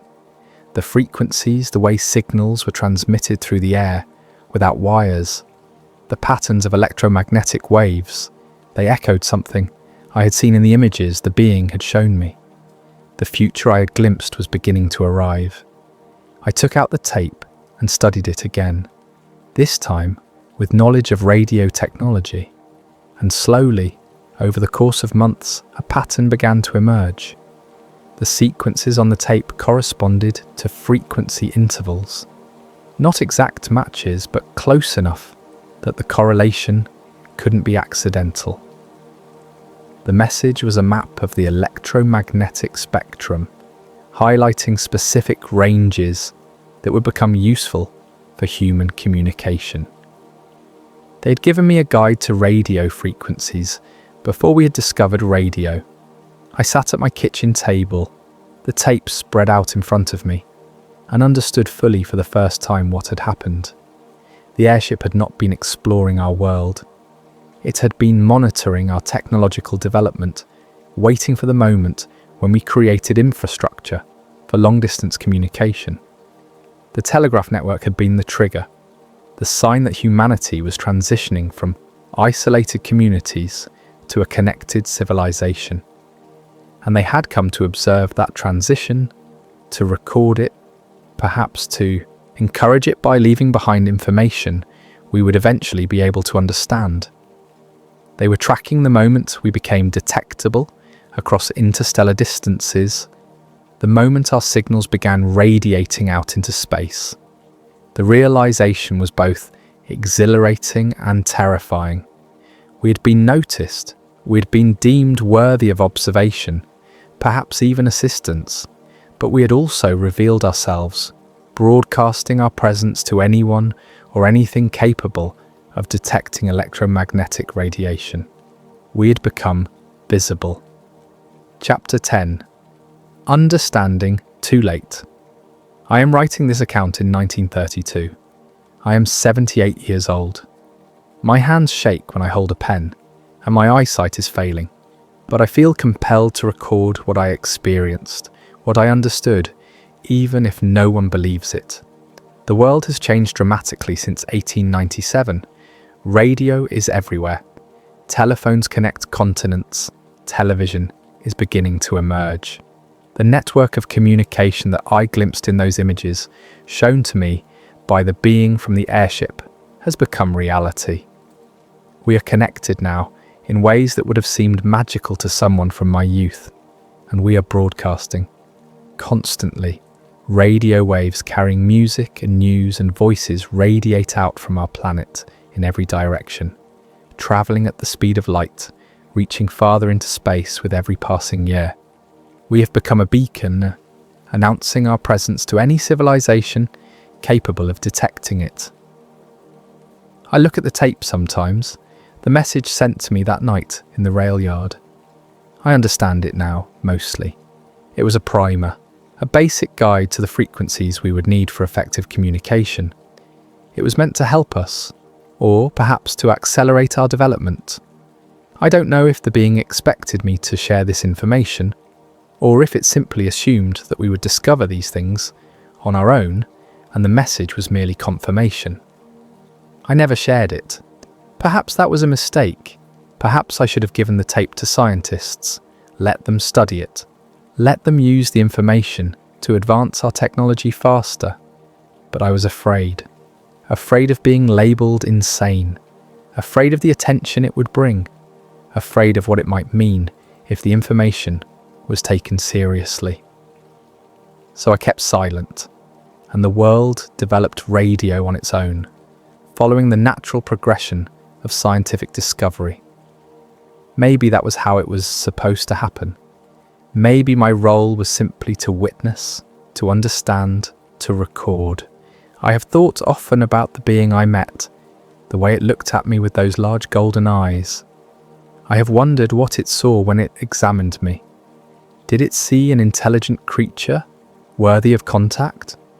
Or did it see a primitive organism, barely beginning to understand the universe it inhabited? Did our brief communication mean anything to it? Or was I simply a data point, one among thousands, recorded and filed away? I have also thought about why they came when they did. The telegraph was not the first human technology. We had been building and creating for thousands of years, but the telegraph was different. It was the first technology that allowed instant communication across vast distances, the first that created a network, a web of connection that covered the continent. It was the moment when we stopped being isolated and started being unified. That was what interested them. Not our tools or our weapons or our buildings. Our ability to communicate. Our transition from scattered tribes to a connected civilization. They were observing a threshold being crossed, a moment of transformation. And now, as I write this in 1932, I wonder if they are still watching. Radio has existed for over a decade. Our signals are spreading through space, reaching farther every day. Have they detected those signals? Are they observing our continued development? Will they return? I don't know, but I suspect they don't need to return. They came at the crucial moment, the beginning. They recorded what they needed to record, and now they are waiting, watching from a distance as we continue to evolve, as we continue to build our networks, as we continue to broadcast our presence to the universe. We think we are alone. We think the vast silence of space confirms our isolation. But I know differently. I have seen proof that we are observed. I have met a being from beyond our world, communicated with it, received information from it. We are not alone. We have never been alone. We just didn't know how to see until we learned how to speak across distance. Epilogue. The quiet warning. I will die soon. I can feel it in my bones, in the increasing fragility of my body. My daughter will inherit my belongings, including the metal box with the telegraph tape inside. I have left instructions that it should be preserved, though I doubt she will understand why. Perhaps someday, someone will find it and recognize its significance. Perhaps not. But I want to leave this final thought, this last observation that has haunted me for 35 years. The airship did not arrive when we learned to fly. It did not arrive when we built cities or created art or developed philosophy. It did not arrive when we discovered fire or invented the wheel or domesticated animals. It arrived when we learned to speak across distance, when we created networks that connected us invisibly, instantaneously, when our signals began to propagate beyond our immediate surroundings. That was the threshold. That was the moment that mattered. And if that is the case, if the ability to communicate across distance is what marks a civilization as significant, as detectable, as worthy of observation, then what happens when our communication networks expand beyond our planet? What happens when our signals reach the stars? What happens when we are not just connected to each other, but potentially connected to others? I think about this often as I sit in my chair, looking out the window at the night sky. Somewhere up there, beyond the stars I can see, are others, Civilizations that learned to speak across distance long before we did. Civilizations that have been broadcasting their presence for centuries or millennia. Civilizations that are connected in ways we cannot yet imagine. And they are listening. They arrived when we learned to speak across distance. They observed us at that crucial moment. They left a message for us to find when we were ready. The question is not whether they will return. The question is what they heard when they listened, and whether we are ready for what comes next.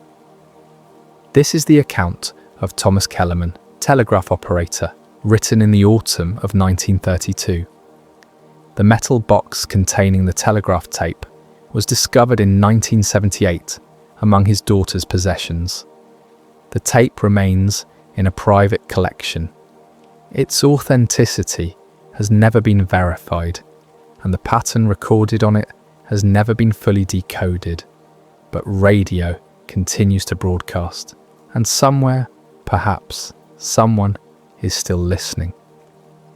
And there are jobs in this world that exist in the margins of infrastructure, positions that sound vaguely important when you explain them at family dinners, but that make people's eyes glaze over within 30 seconds.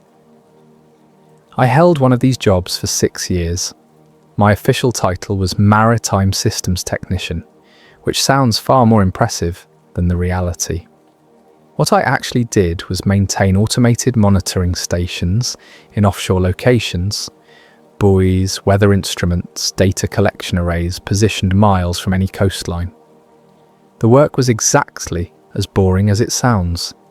Every assignment followed an identical pattern: boat transport to the site, visual inspection of the exterior housing, diagnostic check of all sensors and transmission equipment, replace battery cells if needed, download stored data, update firmware if scheduled, return to shore, file report, repeat in 2 months. The company I worked for, Coastal Environmental Monitoring Systems, held contracts with 3 different federal agencies. The stations we maintained collected ocean temperature data, monitored weather patterns, tracked shipping lane traffic, and performed a dozen other functions that fed into databases I never saw. My job was not to interpret the data. My job was to keep the equipment functioning so the data could be collected at all. Most people lasted 18 months in this position before transferring to something less isolating. The turnover rate was remarkable. You spent entire days alone on a small boat, sometimes in challenging weather, performing repetitive technical work that required just enough concentration to prevent boredom from being relaxing. It was meditation for people who hated meditation. It was solitude for people who had not necessarily chosen solitude. I stayed because the isolation suited me. I had worked in open plan offices, in warehouses with constant radio chatter, in environments where being perceived as unfriendly was a workplace liability. Offshore, maintenance eliminated all of that. No meetings, no small talk, no performance reviews that hinged on whether you smiled enough during shift changes. Just me, the ocean, and equipment that either worked or did not work. The assignment that changed everything came through in late October. Station Delta 7 required a routine maintenance check. The station was positioned 43 miles northeast of the coast, in water deep enough that the buoy structure extended down nearly 200 feet. Delta 7 was one of the older installations, commissioned in the early 2000s, built to last with minimal intervention. It had been functioning without issue for years. The work order was standard: diagnostic check, battery replacement, firmware update to version 3.4.1, estimated time on site 4 hours, weather window favourable, no complications anticipated. I loaded my gear at dawn. The maintenance vessel we used was a 32-foot workboat with a reinforced stern platform for equipment access, not comfortable, but reliable. I performed the pre-departure checklist: fuel, emergency beacon, radio check, Tool inventory, spare parts manifest. Everything was accounted for. Everything was routine. The trip out took 2 hours. The ocean was calm, the sky overcast but stable. I reviewed the station specs on my tablet during the transit. Delta 7 collected standard oceanographic data, salinity, temperature at multiple depths, current speed and direction. It also housed a secondary array that monitored underwater acoustic signatures, part of a marine mammal tracking program I had only vague awareness of.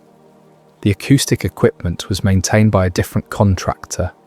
I was only responsible for the primary systems.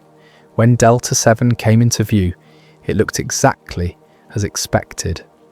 The buoy itself was a yellow cylindrical structure, about 15 feet in diameter, topped with a sensor mast and solar panel array.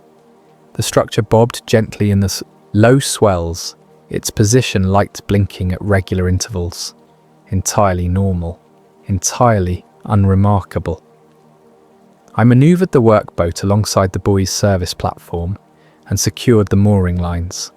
The platform was a metal grating that extended from the buoy at water level, designed to give technicians stable access without boarding the buoy itself. I shut down the boat engine and began unloading my equipment: diagnostic kit, battery modules, laptop, waterproof case containing printed maintenance protocols, because relying entirely on digital devices in a marine environment is how you end up stranded with a dead tablet and no backup. The first hour proceeded exactly as planned. I opened the primary access panel and connected my diagnostic interface. The system booted up normally, displaying all expected parameters. I worked through the checklist item by item. Sensor calibration, nominal. Power distribution, nominal. Data storage, 82% capacity, well within acceptable. Range, transmission logs showed successful uploads every 6 hours, exactly as programmed. Everything was functioning perfectly. Too perfectly in hindsight, though I did not recognize this at the time. Chapter 1. The signal that didn't belong. I was 40 minutes into the battery replacement procedure when I noticed it. The diagnostic interface displayed a frequency spectrum analysis as part of the standard acoustic array check. This was not equipment I normally interacted with. I just needed to verify the array was drawing power correctly and not throwing errors. But the spectrum display showed something I had never seen before. There was a signal present that did not match any documented frequency in the station's operating parameters. It was narrowband, precise, and repeating at irregular intervals. The frequency was 927 MHz, which placed it well outside the range of the acoustic monitoring equipment. The signal was weak, barely registering, above background noise, but it was absolutely, unmistakably there. I checked the documentation 3 times. 927 MHz was not allocated for any sensor on Delta 7. It was not an emergency frequency. It was not coastal guard transmission. It was not satellite relay. According to every specification I had access to, nothing on this station should have been generating or receiving at that frequency. I made a note in my maintenance log and continued working. Equipment picks up stray signals constantly. Maritime radio traffic, passing vessels, atmospheric interference. The ocean is not a quiet place, electromagnetically speaking. The signal was unusual, but not alarming. I noted it for the report and moved on. Except the signal did not behave like interference. Interference is chaotic. It fluctuates. It appears and disappears based on conditions: weather, distance from source, ionospheric activity. This signal did none of those things. It maintained absolutely consistent strength. The repetition pattern was irregular, but not random. There was structure to it, even if I could not identify what that structure was. I spent 15 minutes trying to isolate the source. I disconnected the acoustic array entirely. The signal persisted. I powered down the secondary monitoring systems. The signal persisted. I shut down everything except core buoy functions, position beacon, basic telemetry. The signal was still there. Whatever was generating this signal, it was not part of Delta 7's equipment. I checked my own gear. Sometimes diagnostic tools generate harmonics or produce artifacts that appear as false signals. But my equipment was shielded and certified for maritime use. I powered everything down and used a handheld spectrum analyzer, a completely independent device with its own antenna. The signal showed up identically. It was real, it was external, and it was close. I documented everything with photographs and written notes. Frequency, signal strength, time of detection, equipment configuration. This was no longer routine maintenance. This was an anomaly, and anomalies required documentation. The protocol for unexpected findings was clear. Note the observation. Complete remaining maintenance tasks. Report upon return. Do not deviate from schedule unless immediate safety concern exists. The signal did not constitute a safety concern. It was not interfering with station operations. It was simply there, like background radiation or distant thunder. I made the decision to continue working, but I could not stop thinking about it. 927 megahertz, narrowband, repeating. Close enough to detect, but not strong enough to identify range or direction. What was transmitting? And more importantly, why here? Chapter 2. Equipment acting too helpful. I resumed the battery replacement procedure, but my attention was divided now. I kept the spectrum analyzer running on the platform beside me, watching the signal trace appear and disappear in its irregular pattern. The repetition intervals ranged from 20 seconds to just over 2 minutes. I could not identify any mathematical relationship between intervals. It was not random, but it was not predictable either. That was when I noticed the second anomaly. The navigation system on my workboat had turned itself on. I had shut down all non-essential systems after securing the mooring. Standard procedure: conserve battery, reduce electromagnetic interference with diagnostic equipment. But now, the chart's plotter screen was illuminated, showing my current position with unusual precision. Latitude and longitude displayed to 6 decimal places instead of the usual 4. The position accuracy indicator showed less than 1 meter of error, which was remarkable for a civilian GPS receiver in open ocean conditions. I stared at the screen for a long moment before turning it off manually. 2 minutes later it was on again. This time I checked the power connection. Secure. I checked the breaker panel. The navigation system circuit was in the off position. I physically disconnected the power cable from the back of the unit. The screen stayed on. That should have been impossible. The unit had no internal battery. It was hardwired to the boat's electrical system. Without power, the screen should have gone dark immediately. Instead, it continued displaying my position with that same unsettling precision. I disconnected my tablet from the buoy's diagnostic port and checked its battery percentage, 89%. I had been running intensive diagnostics for over 90 minutes. The battery should have been down to 70% at most. Instead, it had somehow gained charge. I looked at the solar panel array on top of the buoy. The day was overcast. Solar charging should have been minimal. But when I checked the buoy's power management logs, they showed optimal charging conditions, as if the panels were receiving full sunlight despite the cloud cover above me. Equipment was behaving in ways that benefited my work. Navigation more precise than it should be. Batteries maintaining charge longer than expected. Systems optimizing themselves without input. It felt less like malfunction and more like assistance. I ran a diagnostic on the buoy's primary computer.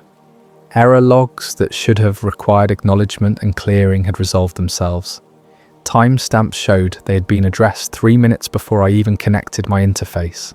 Temperature warnings that had appeared earlier in the diagnostic cycle now showed as false positives, retroactively corrected. The systems were not failing. They were anticipating, compensating, smoothing over irregularities before those irregularities could become problems. I thought about the signal. Narrow band, precise repeating. What if it was not a transmission in the traditional sense? What if it was something else, a monitoring frequency, a targeting beam, a way of observing without announcing presence? I finished the battery replacement in silence, double-checking each connection, verifying each seal. The work required focus, and I forced myself to maintain protocol. But my hands were less steady than usual. Something about the situation felt fundamentally wrong in a way I could not articulate. When I powered the station back up after the battery swap, every system initialized perfectly. No errors, no warnings, no diagnostic flags whatsoever. For a station this old, operating in marine conditions for over 2 decades, that level of perfection was statistically improbable. Equipment degrades, sensors drift, connections corrode. Finding 0 issues was more suspicious than finding minor problems. I saved the diagnostic report and disconnected my laptop. The firmware update was next on the checklist, but something made me hesitate. Updating firmware meant rewriting core system instructions. What if whatever was causing these anomalies was embedded in the current firmware version? What if updating it interrupted something that should not be interrupted? I had no rational justification for this concern. The firmware update was scheduled maintenance, tested and certified by the manufacturer, but the thought persisted anyway. I decided to postpone the update. I told myself it was because I wanted to investigate the signal anomaly first, but the truth was simpler. I was uncomfortable. The situation felt wrong, and I did not want to change anything until I understood what I was dealing with. Chapter 3. The shape beneath the water. The visual inspection was the final item on my checklist. I needed to examine the underwater portion of the buoy structure for biofouling, corrosion, and structural integrity. This required leaning over the service platform and looking down into the water. Simple in theory, dangerous in practice if you lost your balance. The water around Delta 7 was remarkably clear that day. Visibility extended down perhaps 60 or 70 feet before the depths became too dark to penetrate. The buoy's anchor cable descended straight down from the center of the structure, disappearing into shadow. I performed the inspection methodically. The waterline showed minimal growth, some barnacles, a thin film of algae, nothing requiring immediate remediation. The cable housing appeared intact. The sacrificial anode system showed appropriate corrosion, indicating it was functioning as designed. And then I saw the shape. It was deep, at the very edge of visibility, where the blue-green water transitioned to black. A form that did not belong to the ocean floor or the buoy's anchor system. At first, I thought it was a whale. The size was certainly consistent, at least 40 feet long, possibly larger, but the shape was wrong. Too geometric, too regular, and it was not moving the way marine life moves. No undulation, no drift with the current. It was perfectly still in a way that seemed to ignore the motion of the water around it. I adjusted my position on the platform, trying to get a better angle.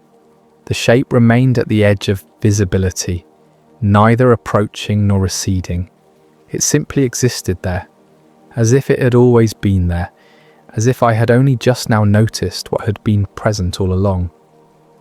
The water immediately around it appeared different, calmer.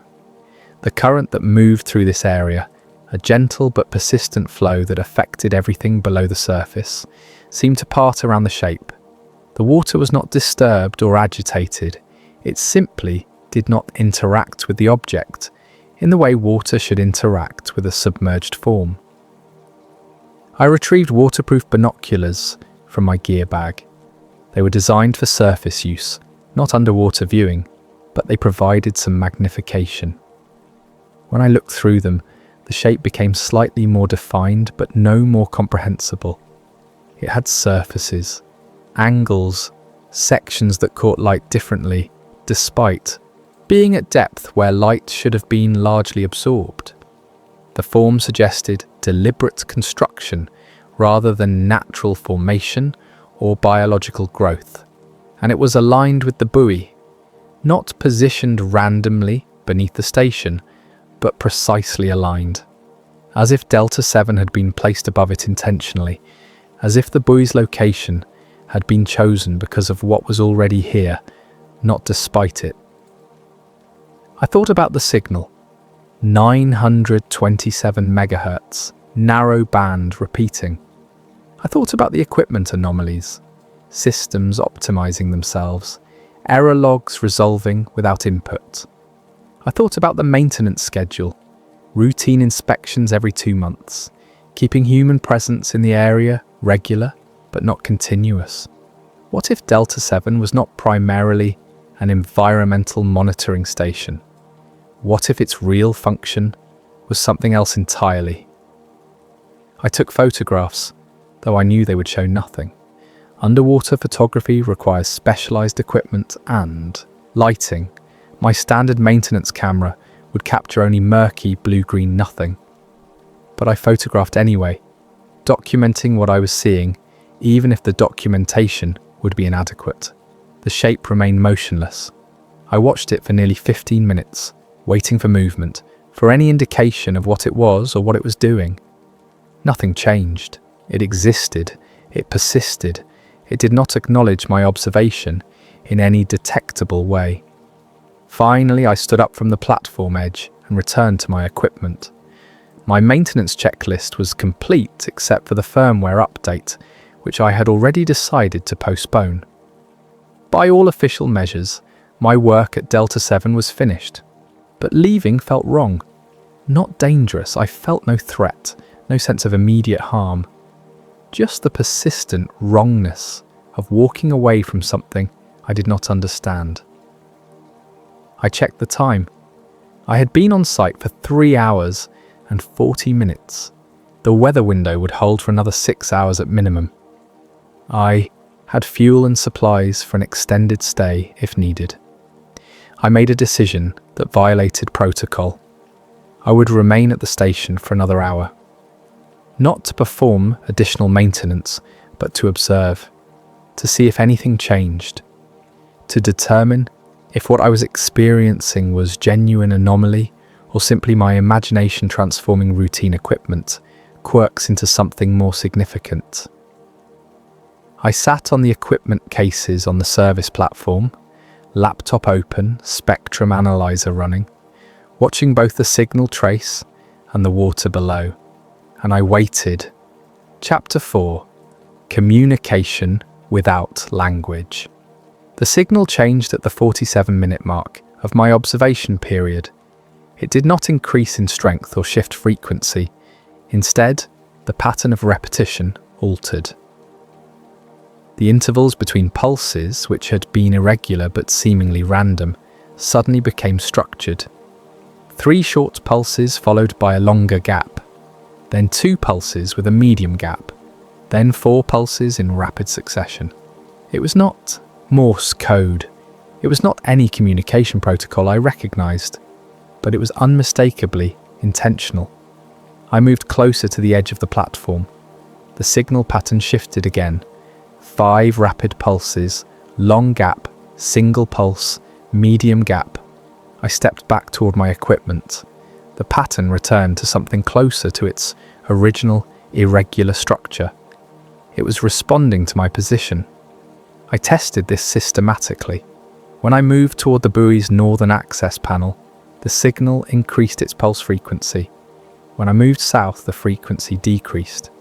When I remained stationary, the pattern stabilized into something almost rhythmic. The signal was not being broadcast outward to be received by distant equipment.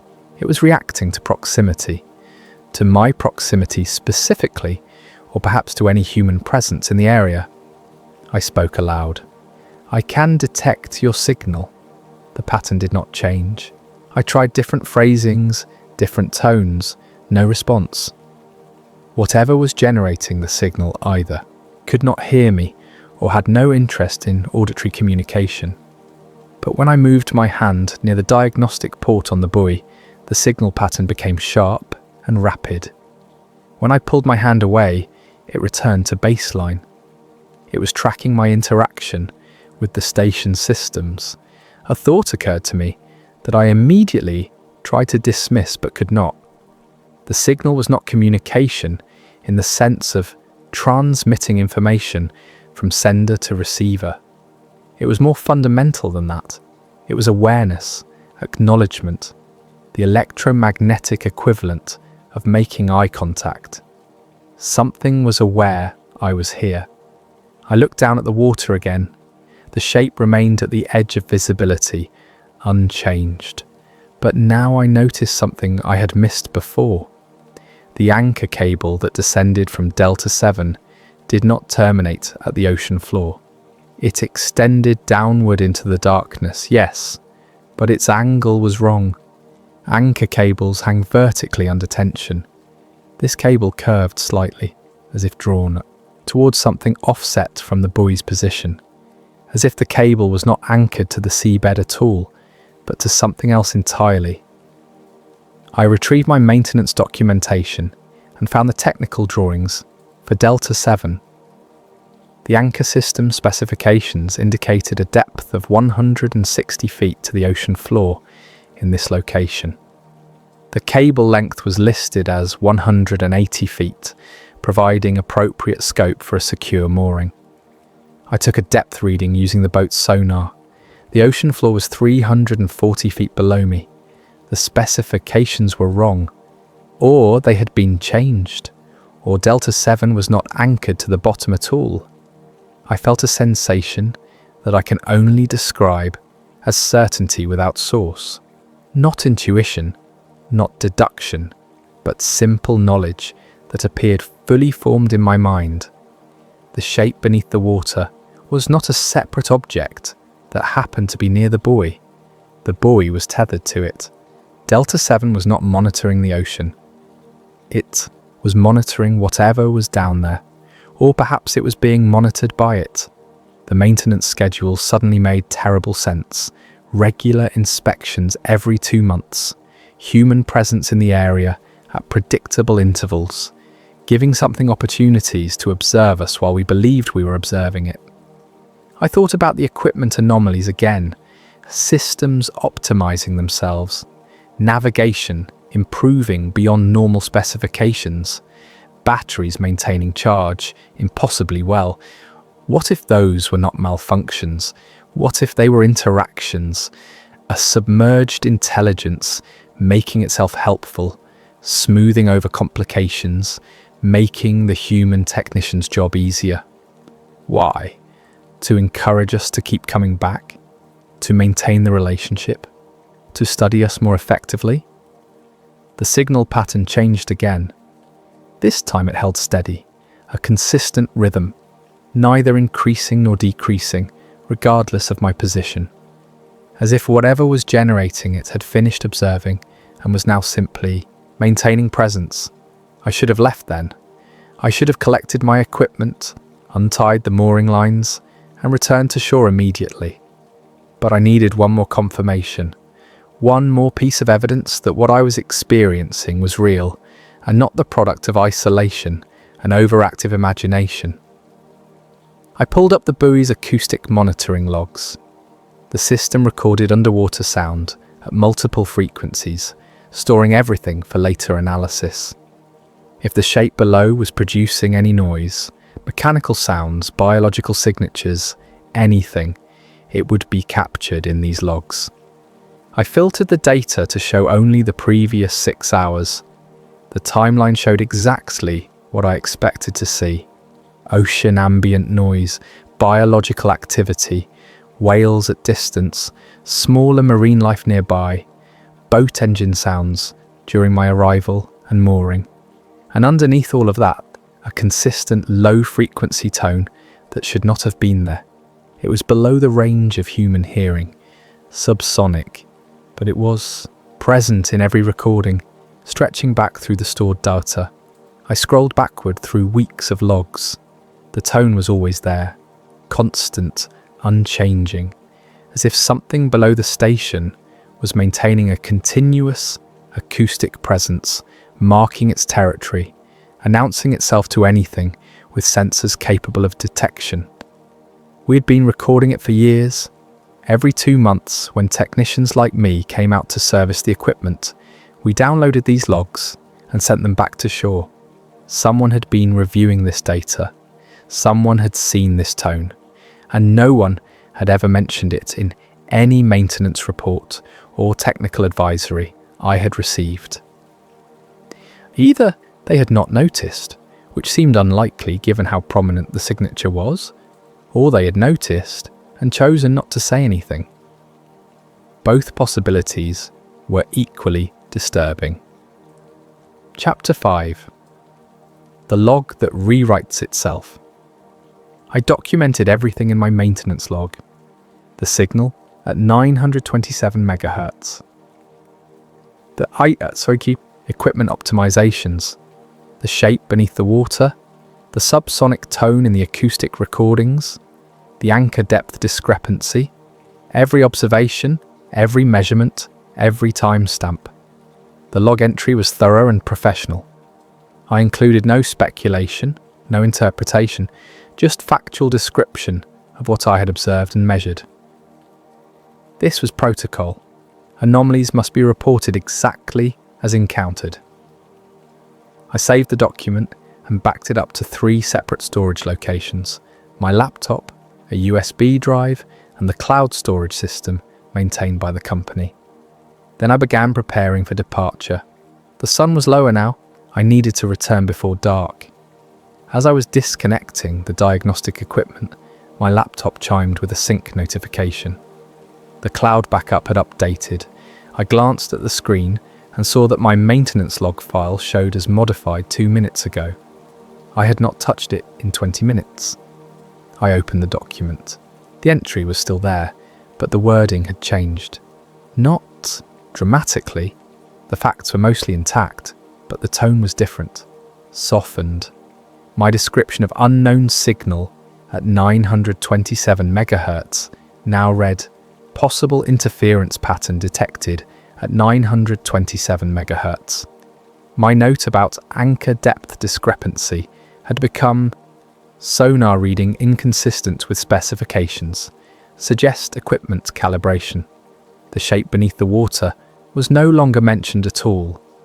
I checked the document properties, last modified by my user account from my laptop 2 minutes ago, but I had not modified anything. The file had rewritten itself. I immediately pulled up my USB backup. Identical changes. I checked my laptop's local copy. Same modifications. Only one possibility remained. I had not saved the original version before these changes occurred. What I remembered writing was not what the file now contained. Either I was misremembering my own documentation, or something had altered the files faster than I could create. Backups. I sat very still trying to recall the exact wording I had used. Had I written unknown signal or possible interference? Had I noted the shape as definite or speculative? The memories were already becoming uncertain, as if the act of seeing the changed document was retroactively modifying my recollection of what I had originally written. I took out my handwritten notes, the paper log I maintained as backup. The entries there matched what I remembered. Unknown signal, repeating pattern, equipment anomalies confirmed, large object at depth, anchor discrepancy. The handwritten version was clear. The digital version had been sanitized. I typed a new entry. Maintenance log was modified without technician input. Changes softened language and removed specific observations. This entry serves as confirmation of original findings. I saved it. I watched the file properties. The timestamp updated normally. I waited 5 minutes. No changes appeared. Then I disconnected from the internet and disabled all wireless connections on my laptop. Whatever was modifying the files, it needed network access to do so. As long as I remained offline, my documentation should be safe. I packed my equipment carefully, securing everything for the return trip. The signal was still present on the spectrum analyzer, maintaining its steady rhythm. The shape was still visible below, unchanged. Everything remained exactly as it had been. But I felt watched now. Not threatened. The sensation was not aggressive or predatory, just observed, noted, as if something was very interested in how I would respond to what I had discovered. I cast off the mooring lines and started the boat's engine. The navigation system powered on automatically despite being switched off. The chart plotter displayed a course back to shore with optimal routing for current and fuel efficiency. I followed the suggested route. It seemed unwise to argue with systems that were demonstrably more capable than they should be. Chapter 6. A second witness who sees less. I was 30 minutes into the return voyage when the radio crackled to life. Company dispatch, calling my vessel identifier. Maintenance 2. This is dispatch. We show you departed Delta 7 station. Confirming completion of scheduled service. I reached for the radio handset. Dispatch Maintenance 2 confirmed. Departing station now. Estimate arrival at dock in 90 minutes. Copy that, Maintenance 2, be advised. Maintenance 4 is being diverted to Delta 7 for supplemental inspection. Technical department flagged your preliminary diagnostics for review. I felt my grip tighten on the handset. Dispatch, what preliminary diagnostics? I have not transmitted any reports yet. A pause. Then Maintenance 2, we show diagnostic upload at 14:23 hours. Standard telemetry data. Technical wants a secondary inspection to verify sensor readings. Maintenance 4 is already en route to 14:23. That was 40 minutes ago while I was still observing the signal patterns. I had not transmitted anything, but something had sent data back to shore using my credentials and equipment. Understood, dispatch. Maintenance 2 continuing to home dock. I switched off the radio before they could respond. Maintenance 4 was Brandon Collier, a technician who had been with the company for 8 months. Competent, by the book, and completely inexperienced with actual anomalies. If something wanted a second observer at Delta 7, someone who would document conditions without recognizing what they were documenting, Brandon was the perfect choice. I increased speed, pushing the workboat harder than normal conditions warranted.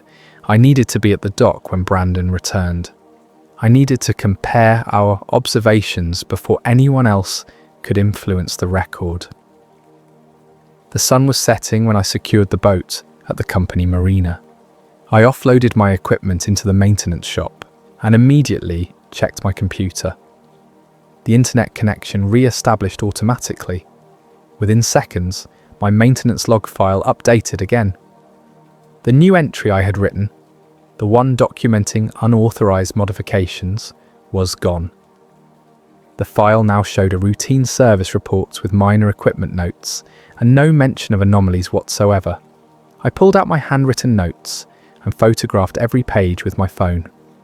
Then I uploaded the photos to a personal email account unconnected to my work. If the digital records could be altered, paper evidence needed to exist outside the system. Brandon's boat arrived 2 hours later, just after dark. I met him at the dock as he was tying off. "How was Delta 7?" I asked, keeping my tone casual. He shrugged while securing the mooring line. Standard service, clean bill of health, actually, cleanest station I have seen in months. 0 errors, perfect calibration. Almost suspicious how well everything was running. Did you notice anything unusual? Any signals you could not account for? Brandon paused, thinking. No, all frequencies normal. Why? Did you flag something in your report? Just curious. Sometimes equipment acts strangely in the afternoon heat. He nodded. Everything was normal when I was there. Took me under 2 hours, actually. Quickest inspection I have done. Did you check the underwater structure? Visual inspection, yeah. Standard biofouling. Nothing remarkable. Water was kind of murky, though. Visibility was maybe 20 feet, 30 at most. 20 feet. I had seen clearly down to 70 feet. The water had been dramatically different for him. Did you run acoustic logs? I asked. Just a standard check, all nominal. Marine life activity, boat traffic, nothing unusual. He hefted his equipment bag. I need to get this gear stored. You doing okay? You seem kind of focused on Delta 7 specifically. Just thorough, I said. Good to buy thorough. He nodded and headed toward the maintenance shop. I watched him go, processing what I had just learned. Brandon had been at the same station, hours after me. He had examined the same equipment, looked at the same water, accessed the same diagnostic systems, and he had seen nothing unusual. Not because he was unobservant, but because nothing unusual had been presented to him. The water had been murky for him, clear for me. The acoustic logs had been normal for him, anomalous for me. The equipment had been routine for him, optimized and helpful for me. We had been shown different versions of reality. Whoever or whatever was operating at Delta 7 had the capability to selectively reveal itself. And it had chosen to reveal itself to me while remaining hidden from Brandon. The question was, why? Chapter 7. The unscheduled shutdown. 3 days later, I received a notification that Delta 7 had experienced an unscheduled shutdown. The alert came through at 2 a.m, a text message from the automated monitoring system. Station offline. All sensors non-responsive. Duration unknown. Technical team alerted. By morning, the station was back online. The official report described the incident as a power management fault, likely caused by storm conditions affecting the solar array. Systems had automatically rebooted after temporary loss of charging capacity, but there had been no storm. Weather data for the area showed calm conditions throughout the night, and the shutdown duration was listed as exactly 12 minutes, too precise for a random power fault, too brief for a genuine system failure. I checked the timestamps. The shutdown had begun at exactly 0100 hours, military precision timing, and it had ended at 0112. 12 minutes. What could happen in 12 minutes? I thought about the shape beneath the water, the anchor cable that did not reach the seabed, the signal that responded to proximity.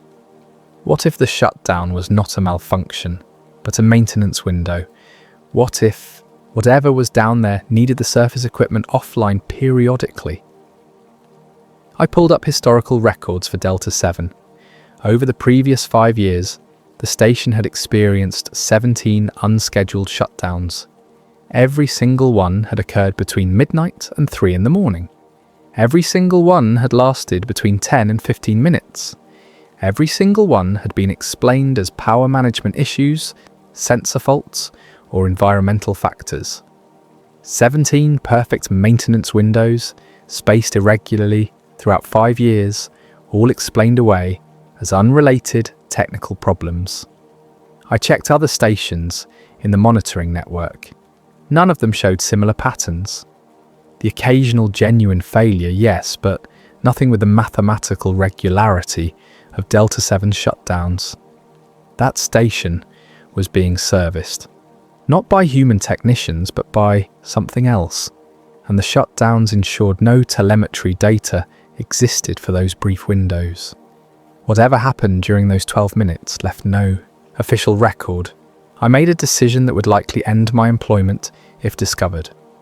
I requested the maintenance schedule for the next 3 months and specifically volunteered for all Delta 7 assignments. If the station was going to experience another shutdown, I wanted to be there when it happened. My supervisor approved the request without question. Delta 7 was not a popular assignment, too far offshore, too routine, too isolated. Most technicians avoided it when possible, which meant I had the station to myself for the foreseeable future. Chapter 8. The Official Explanation. 2 weeks after my initial encounter at Delta 7, I received a formal email from the technical department. Subject line: Delta 7 Service Report. Clarification required. The email was polite, professional, and deeply concerning. It thanked me for my thorough documentation and attention to detail. It noted that my observations had been reviewed by senior technical staff and that several of my findings required contextual clarification. The signal at 927 MHz was identified as harmonics from the acoustic monitoring array, a known issue with the older equipment models. Not interference, not external transmission, just internal system artifacts that occasionally appeared in spectrum analysis, common enough that it was not worth including in standard maintenance bulletins. The equipment optimizations I had observed were attributed to recent firmware improvements deployed across the network. Advanced power management protocols that allowed systems to self-correct minor issues. The improvements were functioning exactly as designed. The anchor depth discrepancy was explained as sonar calibration error. The boat's depth finder was overdue for recalibration, which would be scheduled at the next service interval. The specifications for Delta 7 were confirmed accurate. The subsonic tone in acoustic logs was identified as ocean ambient. Noise, specifically ultra-low frequency sound generated by distant tectonic activity and ocean current interaction with underwater topography. Persistent and detectable with sensitive equipment, but entirely natural. Every observation I had made was addressed. Every anomaly was explained. The explanations were detailed, technically plausible, and delivered with calm certainty. Too calm. The email concluded by commending my vigilance and suggesting that offshore work could sometimes lead to pattern recognition where no patterns existed. Isolation and routine could make ordinary equipment behavior seem unusual. I was encouraged to take a few days off if I felt fatigued.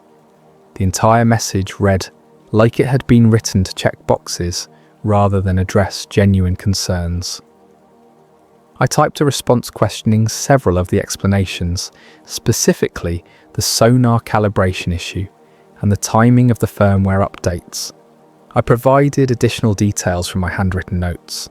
The email failed to send, server error. I tried again, same result. I saved the draft and logged out. When I logged back in 20 minutes later, the draft was gone. The company email system showed no record of my attempted response. I printed the original email and filed it with my handwritten documentation. Then I stopped attempting to challenge the official narrative through work channels. If they wanted to explain everything away, let them. I would continue my own investigation independently. Chapter 9. The Pattern Revealed. Over the next 6 weeks, I serviced Delta 7 4 times. Each visit revealed minor variations on the same themes. The signal was always present, though sometimes more active than others. The equipment always optimized itself in subtle ways. The shape beneath the water remained exactly where it had been, never moving, never changing. And I began to notice patterns in other stations' records. During the quiet hours at the maintenance shop, I pulled historical data for the entire monitoring network. 73 stations spread across 600 miles of coastline. I was looking for anomalies similar to what I had experienced at Delta 7. What I found was a constellation of quiet strangeness. Station Delta 12, positioned 40 miles south of Delta 7. 8 unscheduled shutdowns over 3 years, all between midnight and 3 in the morning. Station Charlie 9, 90 miles northwest. Acoustic logs showing persistent subsonic tones identical to what I had recorded. Station Echo 3, at the northern extent of the network. Multiple maintenance reports mentioning equipment that optimized itself. Explanations attributing it to firmware updates that were supposedly deployed but that no technician remembered installing. 14 stations in total showed similar patterns. Not all of them. Not even most of them. Just enough to be statistically improbable, spread across the network like coordinates on a map. When I plotted their locations, something remarkable emerged. The stations formed a loose chain along the continental shelf, positioned where the ocean floor dropped from shallow coastal depths to the deep ocean basin. Every anomalous station was located at that transition point, where the continental shelf ended and the true deep ocean began. They were marking a boundary.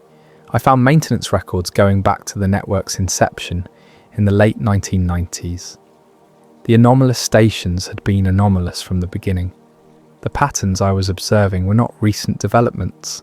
They had been present for 27 years. Someone had built a monitoring network along the continental shelf. They had deployed it under the guise of environmental research, and for nearly 3 decades, that network had been documenting something that was never discussed in official reports. The maintenance windows, the equipment optimizations, the subsonic markers, all of it was communication. Not human to human, but human to something else. A system of regular contact, predictable interaction, sustained presence. We were not monitoring the ocean. We were maintaining a relationship. With what? I had my theories.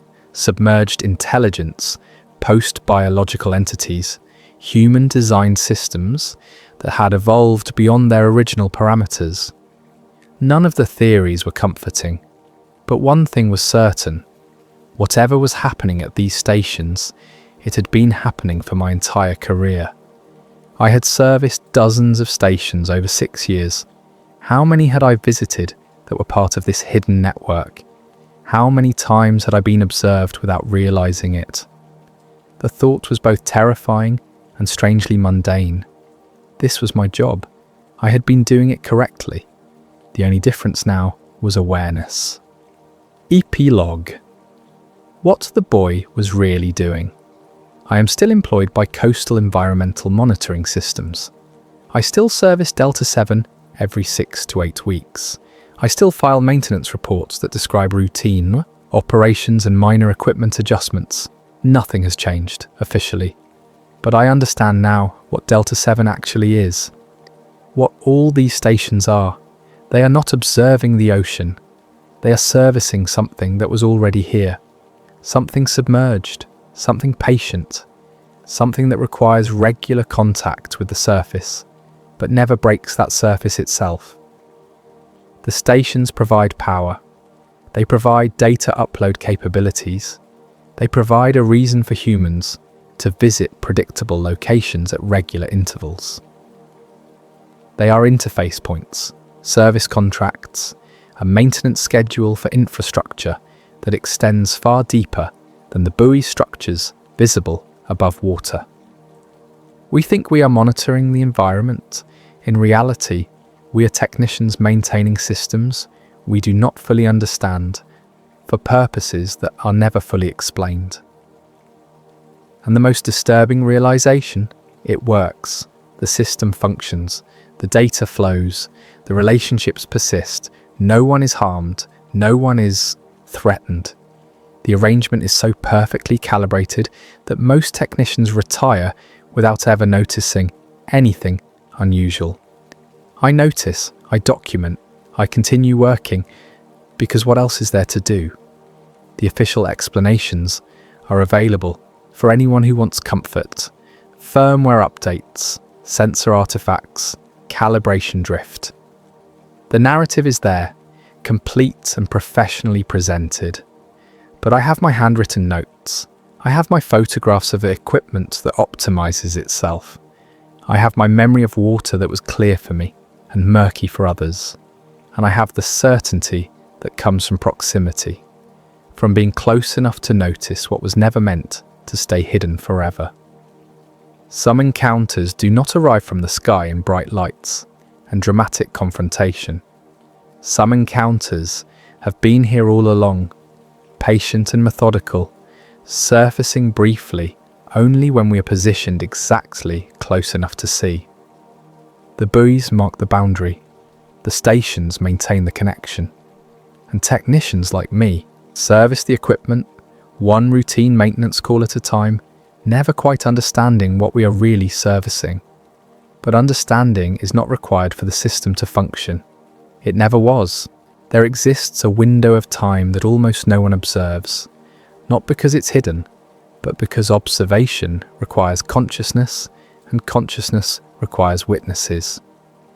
Between 3 and 5 in the morning, cities don't sleep so much as they idle. Traffic lights cycle through their patterns for empty intersections. Security cameras record hallways no one walks. Computer systems run diagnostics that no one monitors in real time. This is when I saw it. Or rather, this is when I noticed something that suggested I had been seeing it all along.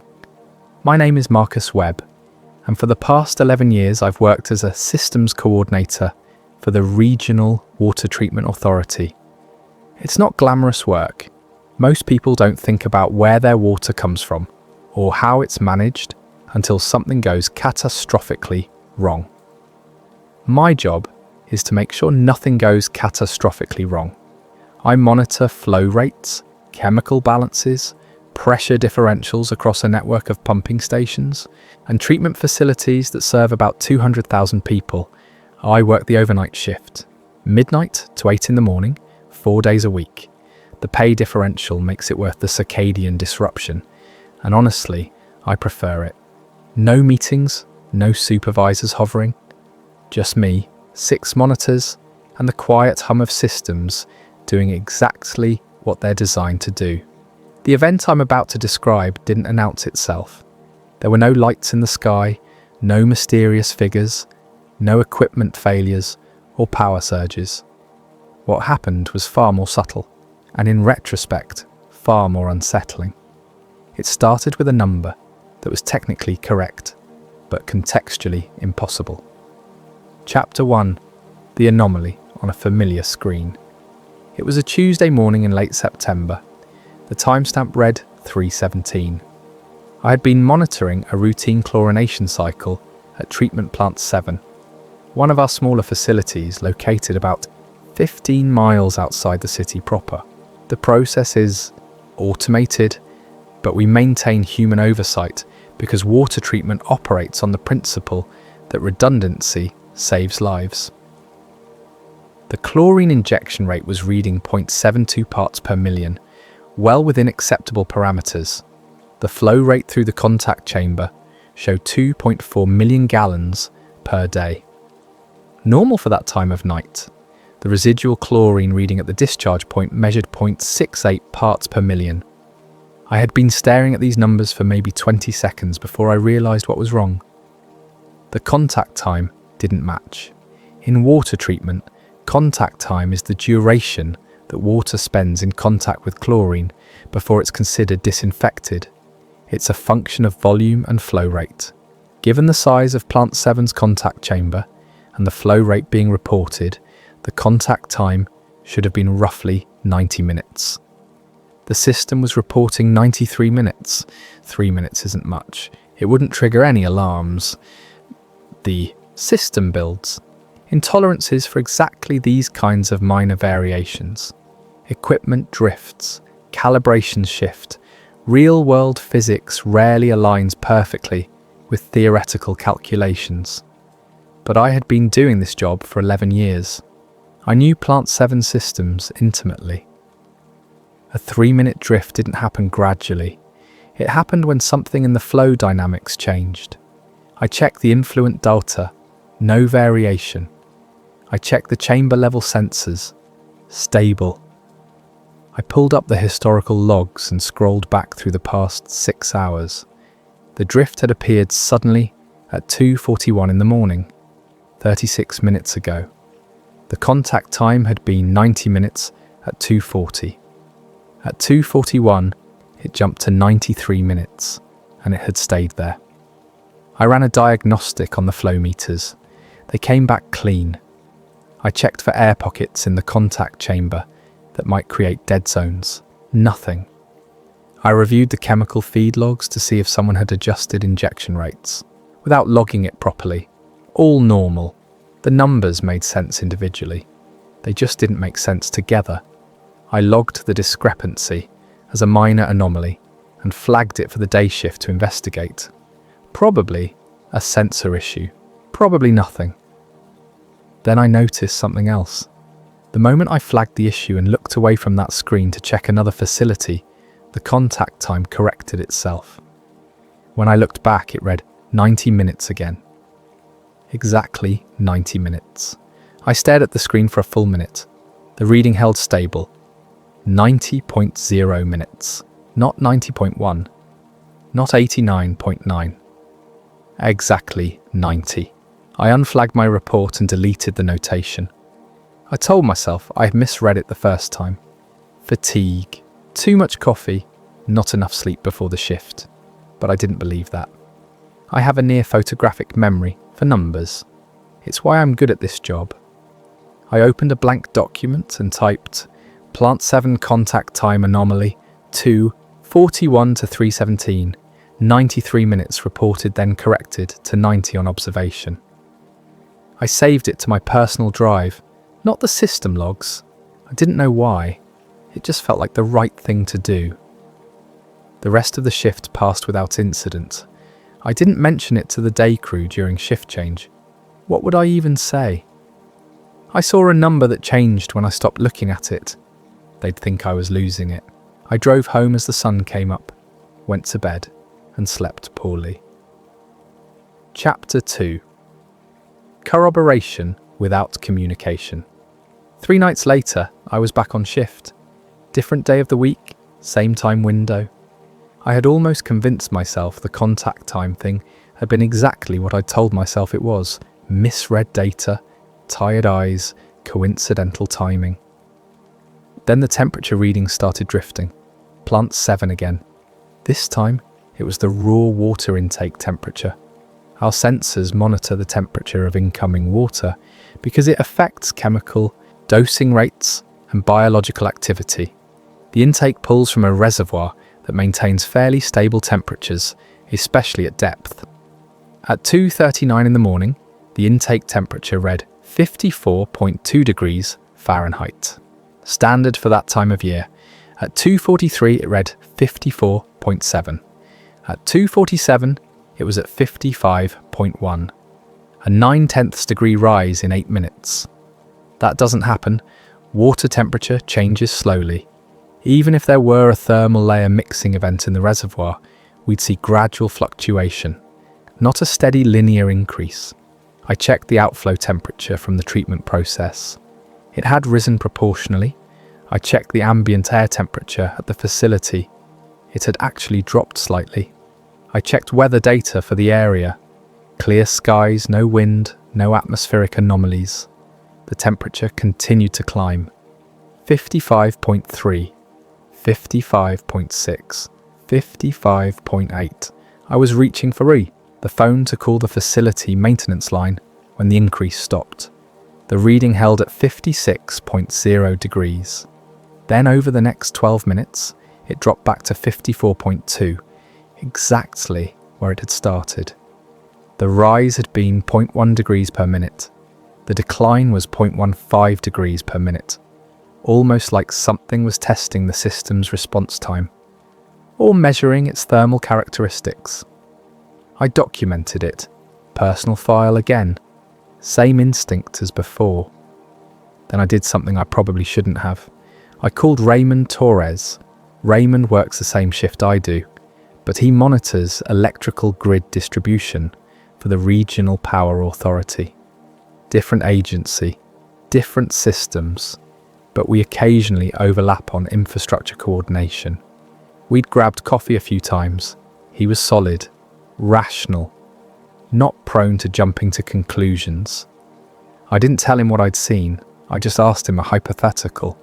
Ray, if you saw system behavior that was technically within parameters, but contextually weird, would you report it? There was a long pause. Then, what kind of weird? The kind where nothing is actually wrong, but the numbers don't tell the story they should. Another pause. You seeing something? Maybe. You?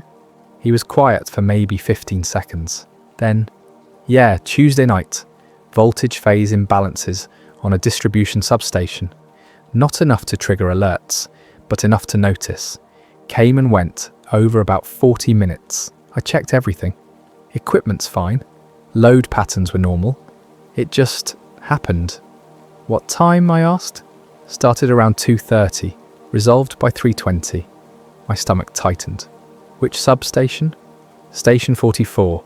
Serves the industrial corridor and the East County area. Plant 7 was in the East County area. Did you report it? I asked. I logged it. Got a response saying they'd review it.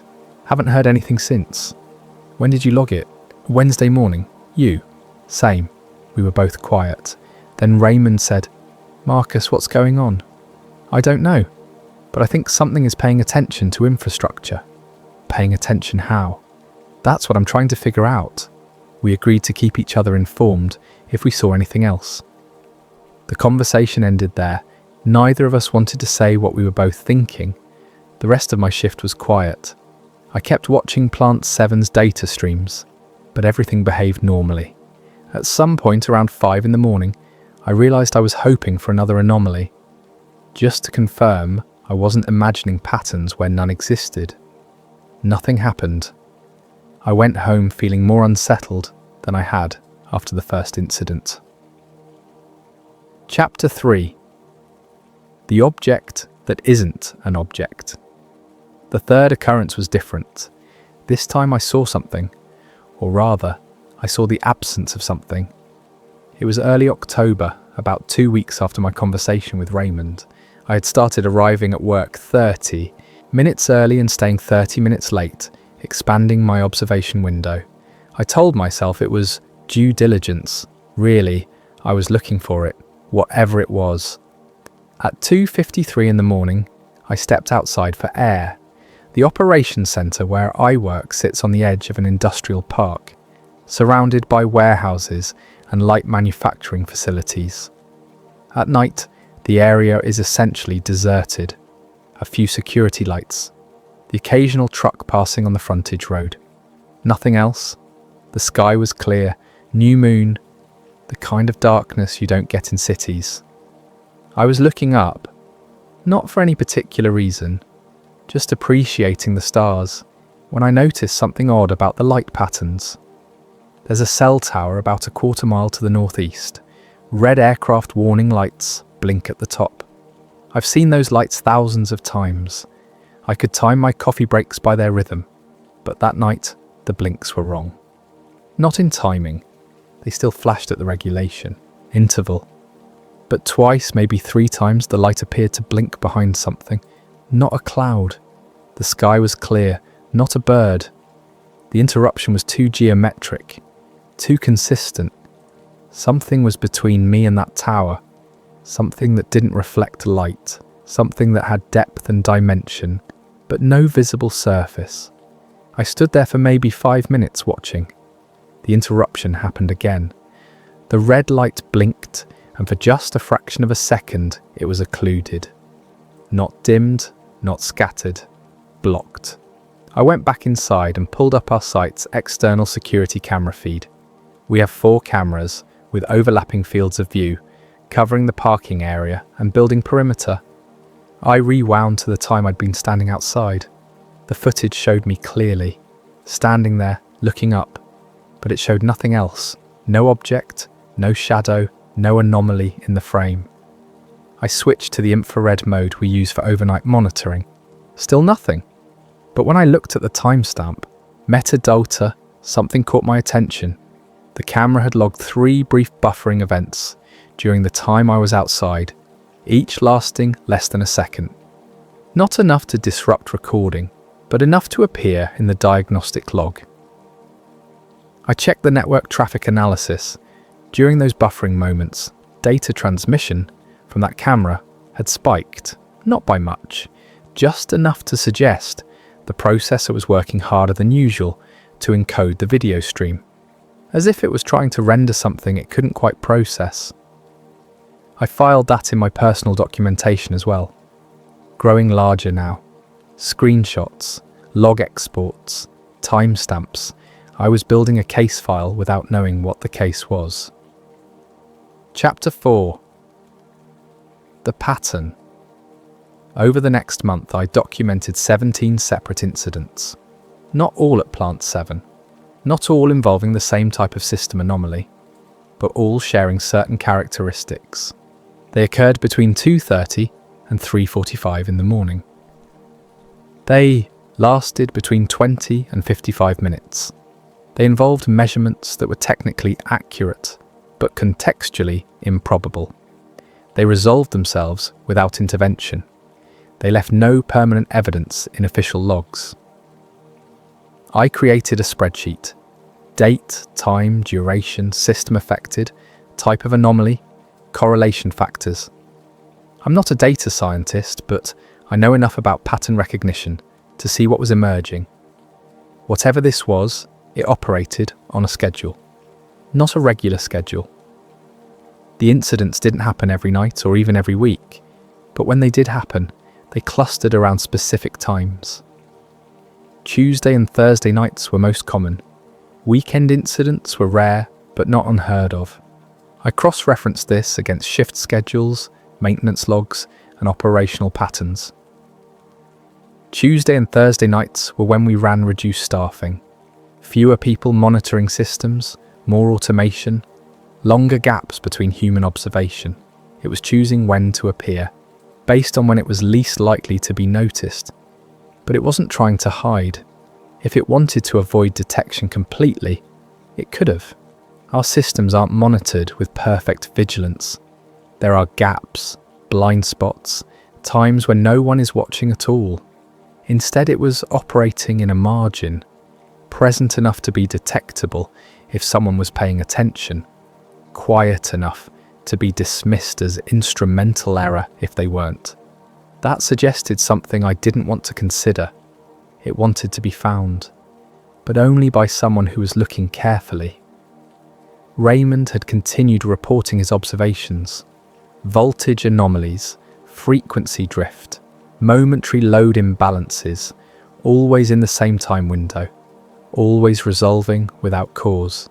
He told me his reports were being acknowledged, but never investigated. The responses were polite and professional. "Thank you for your diligence. We'll monitor the situation." And then nothing. I asked him if he thought we were being ignored. "No," he said. "I think we're being managed." That was somehow worse than being ignored. Chapter 5. The Missed Report. In mid-November, I decided to file an official report, not through my normal supervisory chain, but through the Infrastructure Anomaly Reporting System maintained by the State Utilities Commission. It's designed for exactly this kind of thing, unexplained system behaviour that doesn't rise to the level of emergency but warrants documentation. I spent 3 hours writing it. I included timestamps, system logs, correlation analysis, and cross-references to Raymond's electrical grid observations. I didn't speculate about causes. I just presented data. Factual, professional, verifiable. I submitted it on a Monday morning before I went to bed. By Wednesday night, when I came back on shift, I had a response. The email was cordial. It thanked me for my thoroughness. It acknowledged that I had identified some interesting correlations.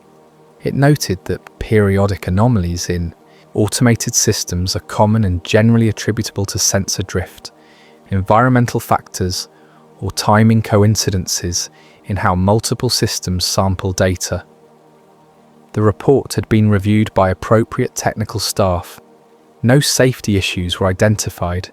No pattern of equipment failure was evident.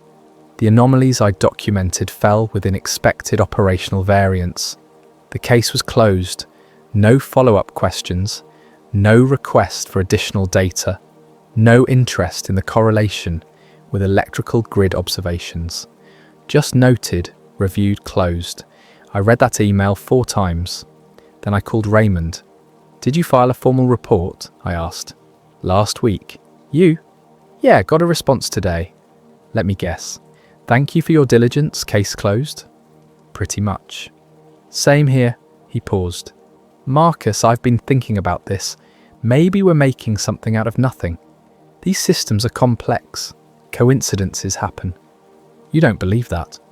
"No," he admitted. "But I don't know what I do believe. And I'm starting to think maybe that's intentional." "What do you mean?" "I mean, whoever reviewed our reports knew exactly what we were seeing.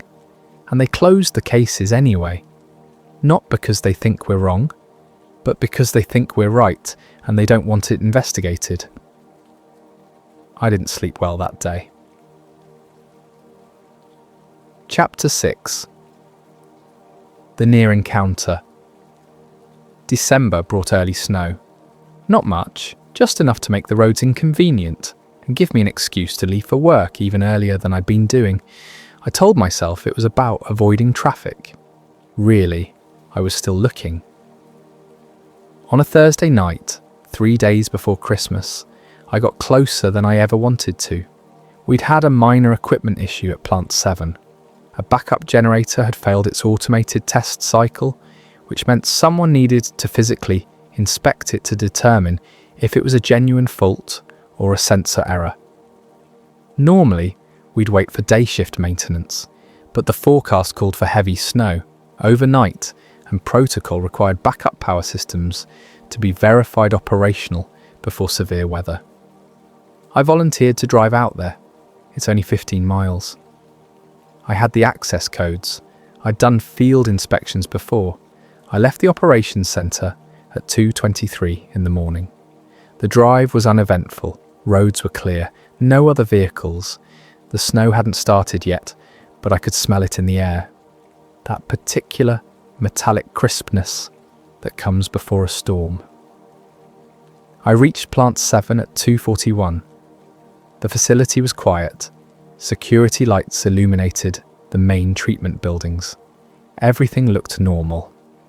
I parked near the generator building, grabbed my inspection tablet and flashlight, and headed inside. The generator checked out fine. The sensor had failed, not the equipment. I documented it, reset the test cycle, and confirmed it passed. Total time inside, maybe 12 minutes. When I came back outside, something was wrong. Not obviously wrong, not dramatically. Wrong. Just wrong. The air felt thick, not humid, not cold, just resistant. Like moving through something slightly denser than air should be. The sound was off too.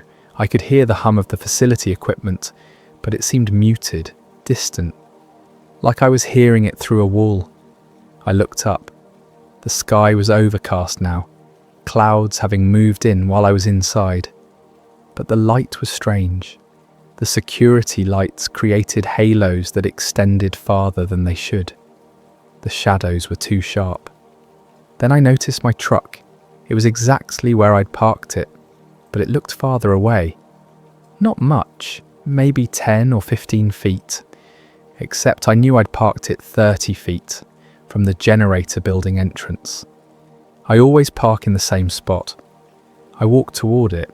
Each step felt normal, but when I reached the truck, I turned back toward the building. The distance looked right now. 30 feet, like it should be. My depth perception wasn't working correctly. I got in the truck and started the engine. The dashboard clock read 2:58. I had been inside for 12 minutes. It was now 34 minutes since I'd left the operations centre. That left 10 minutes unaccounted for. 10 minutes of drive time on a 15-mile route that should take 18 minutes. I sat there trying to make sense of it. Had I driven faster than I realised? Had I lost time inside the building? Was the clock wrong? Then I looked at my phone. It agreed with the truck's clock. 2:58. I checked my inspection tablet. The timestamp on my generator report showed I'd entered the building at 2:43 and completed the inspection at 2:55. That was 12 minutes. But I'd arrived at 2:41. 2 minutes were missing between when I parked and when I entered the building. I tried to remember those 2 minutes. I remembered parking. I remembered getting my equipment. I remembered walking to the door. But there was a gap, a smoothness in the memory, like a transition seen in a movie where time passes, but nothing happens. I drove back to the operations centre. The route took exactly 18 minutes. Nothing unusual happened. By the time I pulled into the parking lot, I'd almost convinced myself I'd just lost track of time. Simple explanation, human error. But I couldn't shake the feeling that I had been somewhere else for those 2 minutes. Somewhere that wasn't quite aligned with normal space. Chapter 7. After Effects. No missing time after that. No injuries, no dramatic physical evidence. But things were different. Small things, subtle things. My sense of timing became imprecise. I've always been able to estimate elapsed time accurately. It's a useful skill for my job. But after that night at Plant 7, my internal clock was consistently off. I'd think 5 minutes had passed and it would be 7. I'd estimate 15 minutes and it would be 12. I started having trouble with spatial relationships, not dramatically. I could still drive, still function normally, but occasionally a doorway would seem narrower than I remembered, or a hallway would feel longer. The distortions were brief, momentary, but persistent. I also developed an acute awareness of being watched. Not by people, not by cameras, just watched. The feeling would come on suddenly, usually during the quiet hours at work. I'd be monitoring systems, and the back of my neck would prickle. I'd turn around, nothing there, but the feeling wouldn't go away. I mentioned this to Raymond during one of our coffee meetings. He looked uncomfortable. "Yeah," he said, "I've been feeling that too, like something's paying attention." "Since when?" "About a month, since I filed that report." We didn't talk about it much after that. What could we say? We were both rational people who worked with empirical systems. We dealt in measurements and verifiable data. Feelings of being watched didn't fit into that framework, but the feeling persisted. I also started noticing patterns in my peripheral vision, quick movements that resolved into nothing when I looked directly, shadows that didn't align with light sources, brief distortions in reflective surfaces. None of it was dramatic enough to document. None of it was clear enough to verify. It existed in that margin between perception and imagination. The most disturbing change was the dreams. I don't normally remember my dreams, but starting in January, I began having the same dream repeatedly. I was standing in the parking lot at Plant 7 looking up. The sky was full of stars, but they were wrong, moving in patterns that stars don't move, and I was aware that something enormous was overhead. Not threatening, just present, observing. In the dream I always felt calm, curious, like I was being shown something important that I couldn't quite understand.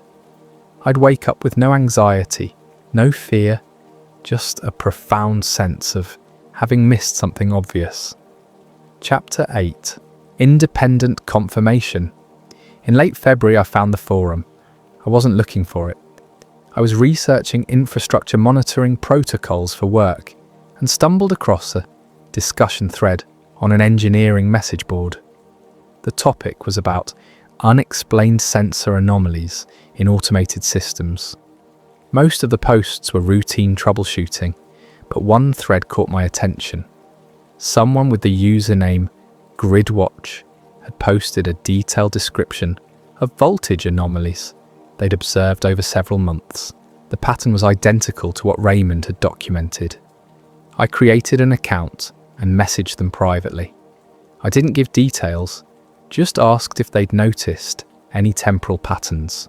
They responded within an hour. Tuesday and Thursday nights, 2:30 to 4, you too? We ended up talking for 3 hours. GridWatch was a power systems engineer in Oregon, 600 miles from where I was. Different grid, different utility authority, but the same pattern, same time window, same unexplained resolution.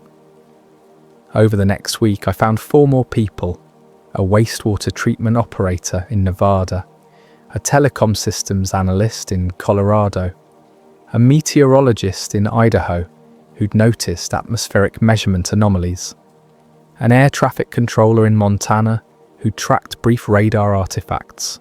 All of them had seen something. All of them had reported it through official channels. All of them had been told essentially the same thing. Interesting observations, no safety concern, case closed. None of them knew each other. None of them had connected their observations to anything larger. Until now. We created a private group. We started sharing data, and the pattern became undeniable. Across 5 states, over 18 months, at least 27 people had documented the same phenomenon. System anomalies that were technically valid, but contextually impossible. Always during low observation hours, always resolving without intervention, always occurring in proximity to critical infrastructure. The most chilling discovery was the geographic pattern. When we plotted the incidents on a map, they formed a rough grid, not random, not clustered in one area, distributed across the western United States in a way that suggested methodical coverage. Something was surveying infrastructure, systematically, comprehensively, and it had been doing so for at least a year and a half, probably longer. We just hadn't noticed until we compared notes. Chapter 9. The theory that explains too much. In March, I developed a working hypothesis. I didn't share it with the group immediately. I wanted to test it against the data first. The hypothesis went like this. What we were observing wasn't visiting Earth, it wasn't arriving or departing. It was already here, had been here, would continue to be here. It existed in the margins of human observation, not hiding, not avoiding detection, simply operating in the spaces between our attention. It interacted with systems, not people.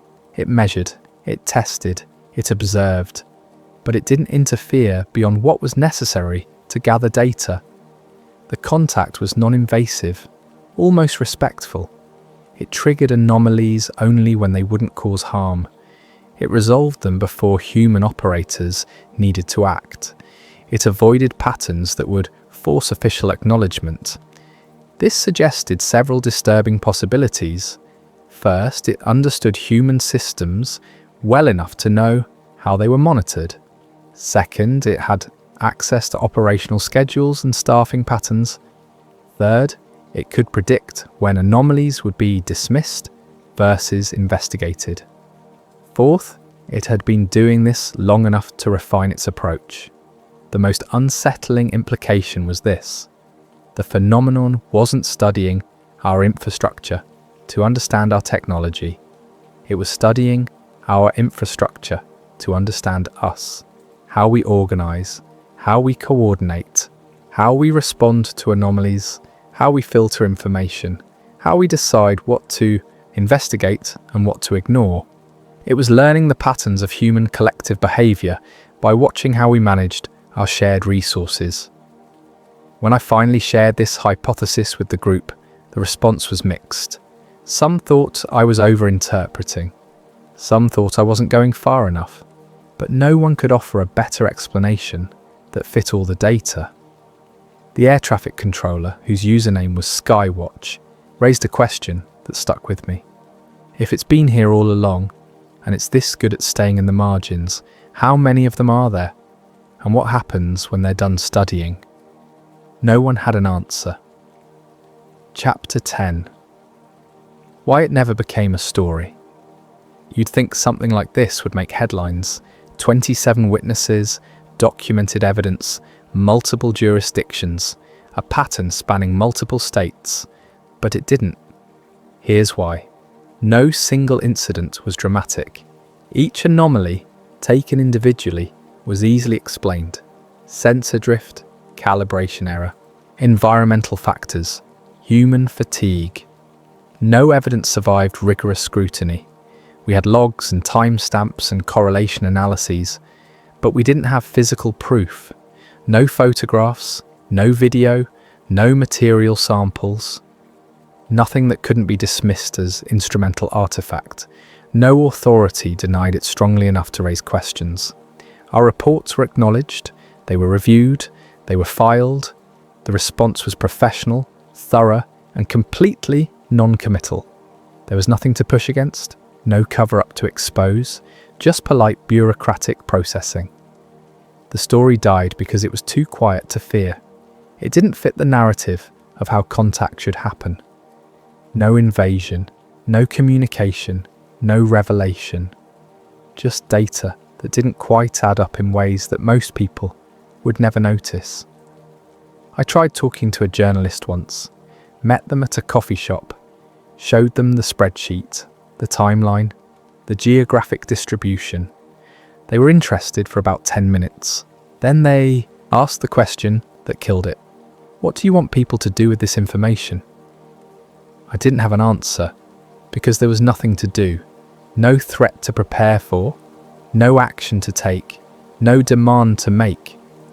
It was just information about something that was happening, and that wasn't enough. The journalist thanked me for my time and never followed up. Our private group continued documenting incidents.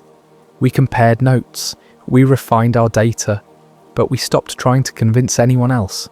What was the point? We'd learned what we needed to learn. We were being studied, carefully, patiently, by something that had no interest in being known. And the world continued exactly as it had before. Epilogue. Still there. It's late April now. I'm writing this during my shift. 3:32 in the morning. The quiet hours. Plant 7 is running normally. All systems within parameters. Nothing unusual in the logs, but I'm watching, and I know it's there. Not tonight maybe, but soon, Tuesday or Thursday, between 2:30 and 4, something will drift. Some measurement will be technically correct, but contextually impossible, and I'll document it, add it to the file, send it to the group, and nothing will change. The phenomenon is still operating, still measuring, still learning. The incidents haven't stopped. They've just become part of the background, part of what infrastructure does in the hours when no one is watching. I don't know what it wants. I don't know what it's building toward. Maybe nothing. Maybe it's purely observational. Maybe we're as interesting to it as soil bacteria are to us. Present, measurable, ultimately not concerning. Or maybe it's waiting, gathering enough data to understand us completely. Learning our patterns so thoroughly that when it does make itself known, we won't even realise it's happening. The water still flows, the power still runs, the systems still hum along exactly as they're designed to, and somewhere in the margins, in the spaces between human attention, something watches. It's not hiding, it's just patient, and I suspect it's been here much longer than we think.